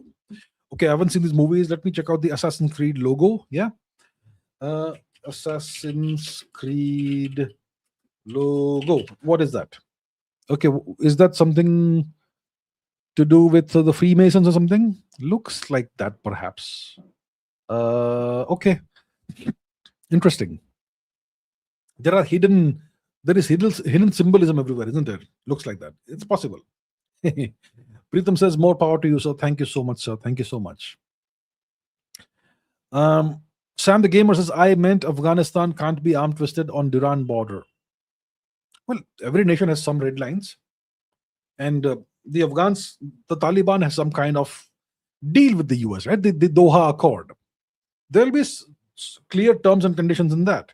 And one of the terms I expect will be that the US will not, will not interfere in Afghanistan's territorial dispute with Pakistan. That could be the case. Prateep Kumar Roy says, are there any Hindu religious institutions in India free from Freemasons or the West? I don't know about Freemasons in the West, so I can't say about Freemasons. RSS, Isha, RKM, ISKCON, etc. Everyone seems to have links to Freemasons. Okay, I don't know anything about this. I haven't studied the Freemasons. I don't know who they are. I don't know what their agenda is. I know they exist. I know some famous Indians are said to have been Freemasons. I know that the Freemasons have a definite presence in India. They have the grand lodges or whatever in India. But beyond that, I don't know much. I don't know if all these organizations that you're talking about have links with the Freemasons. I'm not sure about that. So I don't have the answer to your question, sir. Sorry. Vihang Korana says, how are you? I'm good, sir. How are you doing? The question is, why is it in the 20th century where skills should matter the most, we are still stuck on degree-based and college-based hiring and salaries in most of industry? Well, it's changing in the US. For example, Elon Musk doesn't care about your degree. If you are, applying to Tesla or SpaceX, no one asks you about your degrees. They only see what skills you have. And that's increasingly the case in the US. Many of these new startups and companies, and even older companies, no longer care about your degree. They want to see what you're capable of doing, what skills you have, what portfolio you've built up for yourself. So that's the case in the US. The US is the world's leader in technology, and it's the greatest nation in the world, the most powerful nation in the world. No question about it. India is this third-rate backward country today. The system is third-rate and backward. Why is India a third world country? Because of its third-rate backward system, where entrenched interests ensure that change doesn't happen, reform doesn't happen. So, for example, if you have degree-based hiring, which means students need to study and pass exams and get degrees, then that sustains this entire coaching class mafia. The coaching class, the people who run coaching classes are very, very rich, very wealthy. They are invested in the system. If the system is reformed, it will destroy their business, their means of creating wealth. So they won't allow it to be destroyed. So these parasites who leech off the lifeblood of the country, they will do their best to prevent the system from being reformed. And that's why India is still stuck in these archaic modes of education and this archaic system. Right? That's one example of what's wrong with the Indian education system. Lalit Pawar says, your take on the release of the UFO alien files. Well, it's not been released, first of all. Yeah, it's not been released yet. Trump has said that he will release some documents. Well, we'll see what it is like when it's released.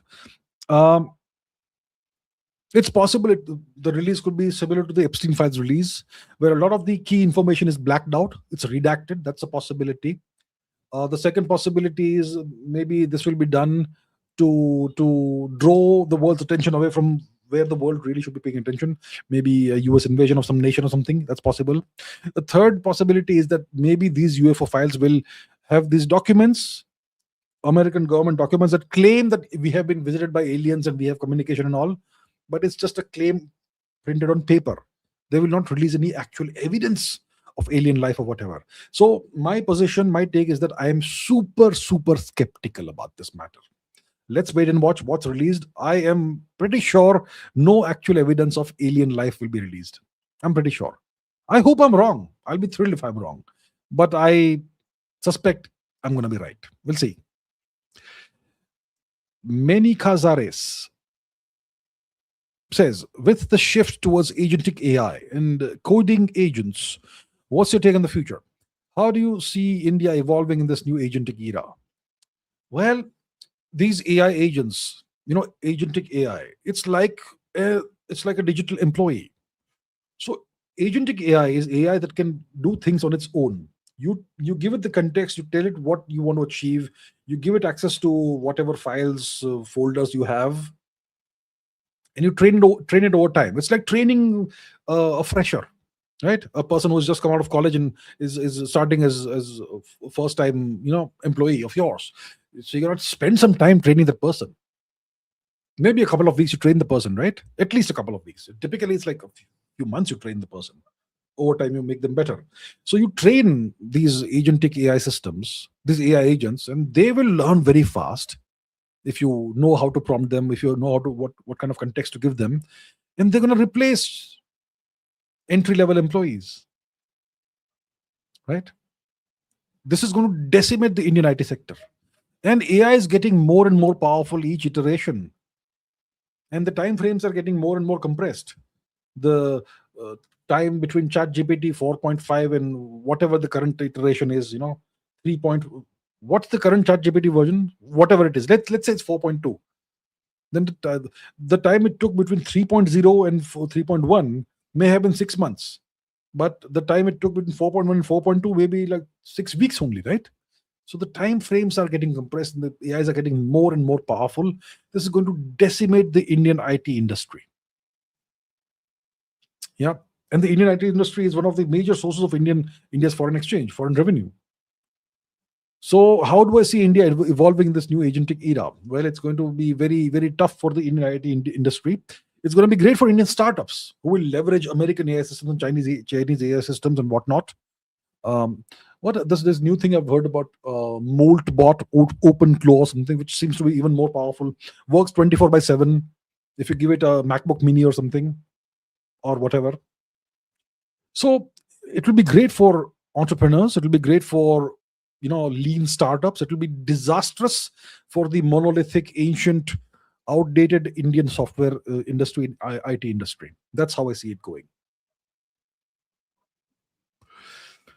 Hani Sharma says, Sergio Gore was in Western Command, and apparently the higher command is not happy with the person who approved the visit, but it looks fishy. How could anyone even allow this while we're at a paused war? Look, I don't know, but apparently who's happy or unhappy, I don't know about this. To know this, you would have to be in the echelons of power, which I am not.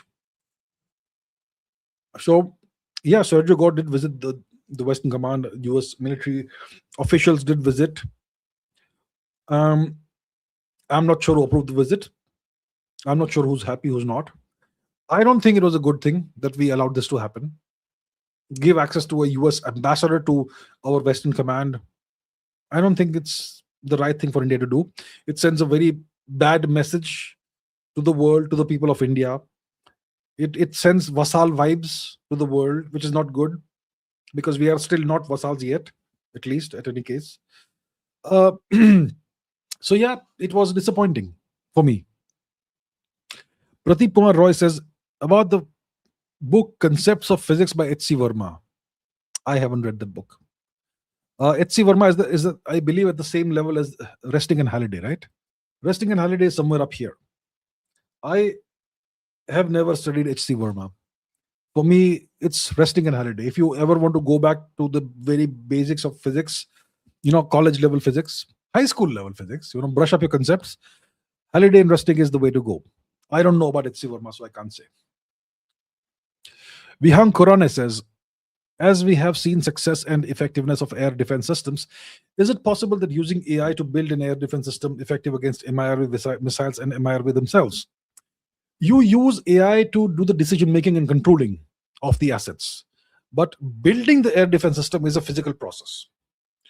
So the AI can be the command and control center and the brain of your air defense system. The missiles are hardware, they're not software, right? So what you can do is you can have multiple batteries of, let's say, Akash missiles, all connected, coordinated with a single AI system, maybe a decentralized AI system or something, a redundancy given AI system. And the AI system is given eyes of what kind of eyes? The battle space awareness that comes from the integrated battle space awareness network, which is multiple radars and AWACS and whatnot. All of that creates an integrated picture of the battle space, and that way you can see what's coming. And let's say there's a ballistic missile coming in and it releases this MIRV thing. So multiple independently, targetable warheads, and that gives you very short reaction time. But if you have a real-time view of what's happening, then an AI system could potentially take out all of those warheads. So yeah, AI gives you these superpowers, and that's why India needs to have indigenous AI, sovereign AI. And we are taking baby steps in the direction, but it's something India really needs to have. Uh, yeah, so it is definitely possible to do what you're saying using AI as the brain. Time space theory. Why Olmec counting similar to Indian shell counting? I don't know about Olmec counting. I can tell you who the Olmecs are. The Olmecs are this mysterious vanished civilization in Mesoamerica. All they left behind was this gigantic stone heads. And if you look at the facial features of the stone heads, they look like people of African origin. Let's see, I'll show you. Okay. Olmec heads. There we have it. Colossal heads. And as you can see, the facial features resemble people of African origin. Right? They don't look very Mesoamerican. I mean, they don't look like the people who live in Mesoamerica today. Mesoamerica is Central America, right? So the Olmec heads, Mexico's Gulf Coast, and so on. Now, I am not aware of what kind of counting system they had, and it's certainly possible that two distinct civilizations could eventually come up with a very similar way of counting things. It's possible. I mean, clearly, the India and Mesoamerica are separated by more than 10,000 kilometers, and these Olmec heads are like what, 3,000 years old or something? Yeah, about 3,000 plus years old. So it's highly, I mean, it's not impossible that India and Mesoamerica did not have any connections, but unlikely. So most likely coincidence, but who knows? Who knows? Died with Prigozhin says, your opinion on the Golgothia incident in the AI summit. I gave my opinion. I spoke about it in detail, so no point repeating myself. Once the live stream is over, you can revisit that. Overall, it's terrible. Yeah, and it's a symptom of the rotten education system of India, the rotten and corrupt education system of India. Terrible, terrible. Really now, Ms. Patel says, are we trying to do a China, hoping US would aid our rise? Surely it won't happen a second time, right? Also, we should learn some stealing from the Chinese too. You know what? There's a lot we can learn from the Chinese. There is a lot to admire about what China has achieved and the way they have gone about doing that. And the Chinese played the US. The Chinese did not pray and hope the US would aid their rise. They engineered things in such a way that the US needed to aid China's rise. Right? Because the Chinese had something very substantial to offer the US. But that was the 20th century and early 21st century. The times have changed now. The US will not aid and abet the rise of India. They won't do that. So I don't think India is under the illusion that the US will help us the way they help the Chinese. I don't think the government of India is under that illusion at all. The government of India knows exactly what the US wants from India. They want a vassal state. So the question essentially is, what do we do about this? Do we resist or do we just give in? That's a choice the government of India is going to have to make. Yeah, and I agree. We should learn some stealing from the Chinese too. Look, in geopolitics, there are no rules. There is no right or there's no wrong. There's no ethics and morality. It's perfectly fine to steal stuff in geopolitics, like the Chinese have done, like the Americans have also done. So if everyone plays the game with a certain set of rules, why should we have a different set of rules for ourselves? We should also play the game. So I agree with you. Okay. Ritvik Yaduvanshi says, India is one of the oldest continuous civilizations. No. India is the oldest continuously existing civilization. It's not one of the oldest. India is the oldest continuously existing civilization. Continuing. We have ancient texts on music, art, and philosophy. Did we also have cookbooks or recipe texts? What did people eat back then? And have any of those records survived? I can tell you about one cookbook. Okay. It's not merely a cookbook, but it has culinary data in it. Manasollasa. A book by Someshwara III and Someshwara III, the Chalukyan Emperor. Once again, reminding you that Wikipedia is not necessarily a reliable source of information about Indian history. The Manasollasa, also known as Abhilashitartha Chintamani, is an early 12th century Sanskrit text composed by Kalyani Chalukya King Someshwara III, who lived in present-day Karnataka. Okay, and it is a work covering topics such as polity, governance, ethics, economics, astronomy, astrology, rhetoric, veterinary medicine, horticulture, perfumes, food, and so on and so forth. So it has information about what kind of food our ancestors ate back in the day. Now, let me see if I can open the text. Okay. Is this in Sanskrit? Is it in English? This is the original Sanskrit text. But I'm sure you can find the Indian text also. Okay, I'm not going to waste your time trying to find the English version of the text, but it's available online. And you can see that it has recipes. It's kind of, it's got a section which is kind of like a cookbook. It's got recipes in it. So you can find out for yourself what kind of food our ancestors ate back in the day. Some records have survived, a few. Yeah, serendipitously. McLevin69 says, can you upload book review compilation video? Yes, thank you for the reminder. I need to do that. I've done a whole bunch of book reviews which are still stuck in those live streams. I need to extract them and put them out separately. I'll do that. Thank you. Died with Prigozhin says, absolutely right about coaching mafia. Even the owner of my coaching used to say that people who criticize Indian education system are idiots and everything is fine. Of course they'll say that. Their entire source of income and wealth depends on the rotten, corrupt education system. So they'll say that everything is fine. The truth is, the students know exactly how painful and how horrible it is. I mean, some students understand. Most students just sleepwalk through everything without ever understanding how rotten the system is. So yeah, the coaching mafia is a parasitical entity that leeches off the lifeblood of students and their parents. And the new education policy 2020 or whatever the hell it is, does it address this issue? Does it address any of the major issues I've listed? Nothing. It's a joke. Lalit Pawar says, don't you think subject research, publications, etc. should be introduced early in the education curriculum rather than only in higher education? In my opinion, in basic education, you should learn language, critical thinking, and arithmetic. That's it. Language means communication, verbal and written communication. In your mother tongue and in the civilizational language. Only two languages. No foreign language. If someone wants to learn foreign languages, they can learn in their own free time. No question. No problem with it. But the education system should be in the mother tongue. And it should teach the civilizational language. Civilizational language. Nothing else. Two languages. So you should learn communication, which is verbal and written. Secondly, you should learn critical thinking, how to discern what's right from what's wrong and so on.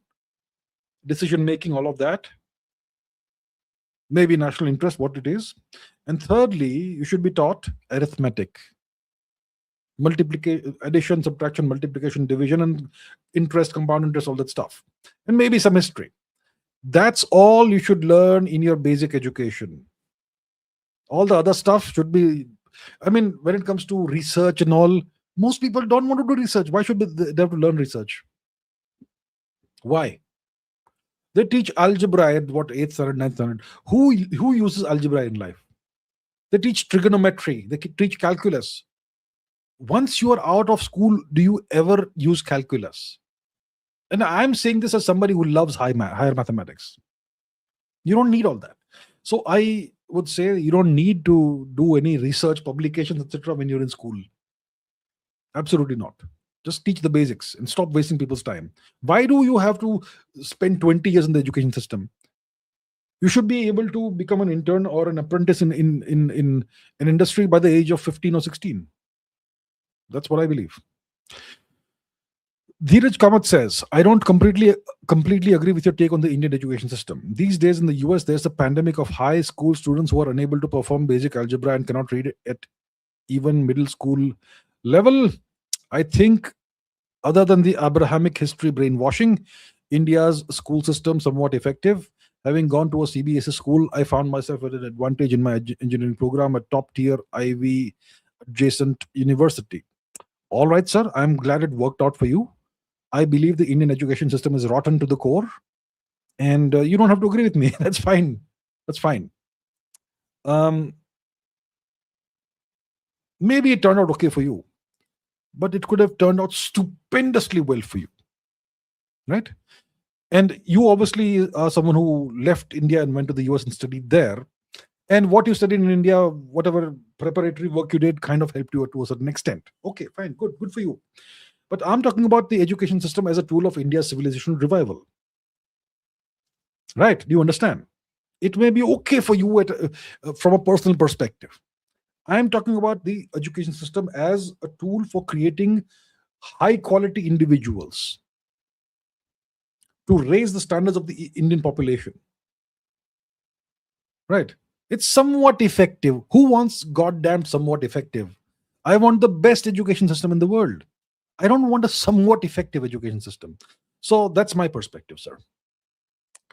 Hani Sharma says, it might come as a weird question, but is it normal to abuse when we're with friends? Did our ancestors do it? And allow me to ask this: do you abuse when you get frustrated? Sorry if it's a weird one. Is it normal to abuse when we're with friends? I think it's pretty common. Did our ancestors do it? Well, I don't know if our ancestors did it or not, but in the Sanskrit language, there are plenty of words that are not very nice. I will not give you the words. I know of a certain Russian word which is used when you're frustrated and when you're very upset, which has a direct root in Sanskrit. It's a word you use you commonly hear in Russian videos when people are frustrated. So, look, I'm pretty sure that it was pretty common even in the past for people to use naughty words, gross words, or whatever. It's okay. It's no big deal. Do I do it? Well, that's for me to know. Brown Leprechaun has become a new member. Thank you very much, sir. Thank you very much. Welcome to the channel's membership. Thank you. Shivaralli says, any update on American History podcast? Well, no update right now. No update. No progress on that front right now. I'm not sure what happens with that podcast. It's currently in cold storage. It's not dead. It's a great project, but I have plenty of projects to work on, and I'm not sure I can do all of those things at the same time. So right now it's in cold storage for now. Okay. And thank you very much for asking about it. I'm glad that some people were interested in it. Okay. Brown Leprechaun again is a member. Thank you very much. Lalit Pawar says India could have got independence in 1920 instead of 1947. Well, if Shri Mohandas Gandhi had given a clarion call in 1920, first of all, Mr. Gandhi used to tell the people of India, non-cooperation with the British. Don't do violence, do non-cooperation. Why did he not tell the police and military to do non-cooperation? He only told the civilians of India to do non-cooperation with the British. He never told the police and the military to stop cooperating with the British. Because if you do that, the British Empire is over. So we could have got independence in 1920 itself. And in 1920, if Mr. Gandhi had given the order to all Indians, go out of your house tomorrow morning, find one British person and kill him. One evil foreign occupier of India, and kill only one person and go back home. By the end of day, there would not be a single British person alive in India. Yeah, sure, Indians would have died, but India would have been free. Freedom is not free. Maybe tens of thousands of Indians would have died, but India would have become free within 24 hours. India could have become independent with the right leadership. We had the wrong leadership. Seizure says, don't you somewhere think the American military power is an illusion or just showcase? If they fall in anarchy, what's the point of being a superpower? That's why you don't fall into anarchy. The American military power is not an illusion. It's very real. Showcase? Are you kidding me? They have flattened entire nations. One American submarine has the capability to destroy an entire nation. There's no illusion here. There's no showcase stuff over here. There's nothing. It's not only for show. It's very real power. Those 800 extraterritorial military bases are not for show. And they're not falling into anarchy. They have issues, sure. Every nation has issues. So, Died with Precaution says, how about teaching AutoCAD and Photoshop in education? You mean me? I don't know AutoCAD. I'm hardly a beginner in Photoshop, so not for me. But in the education system, yeah, teach skills. Teach skills. There's nothing wrong with teaching skills. So this can be a component of education in the education system for sure. Yeah. Okay, that brings me to the end finally after 3.5 hours of this live stream. So thank you very much, everybody. Thank you very much for asking all these questions. And I shall end this live stream over here tonight. It's what, 11:30 India time? That's pretty late. So let's end it over here. Thank you very much, everybody. And the next live stream, episode 333, is on Monday evening India time, 8 p.m. Not Sunday evening, because there's a cricket match and everybody will watch that. And I'll be sitting here doing nothing. So I'll see you Monday evening. Thank you very much, sir. Thank you very much, everybody. Take care. Keep asking questions. Keep raising your standards. See you very soon. Bye-bye.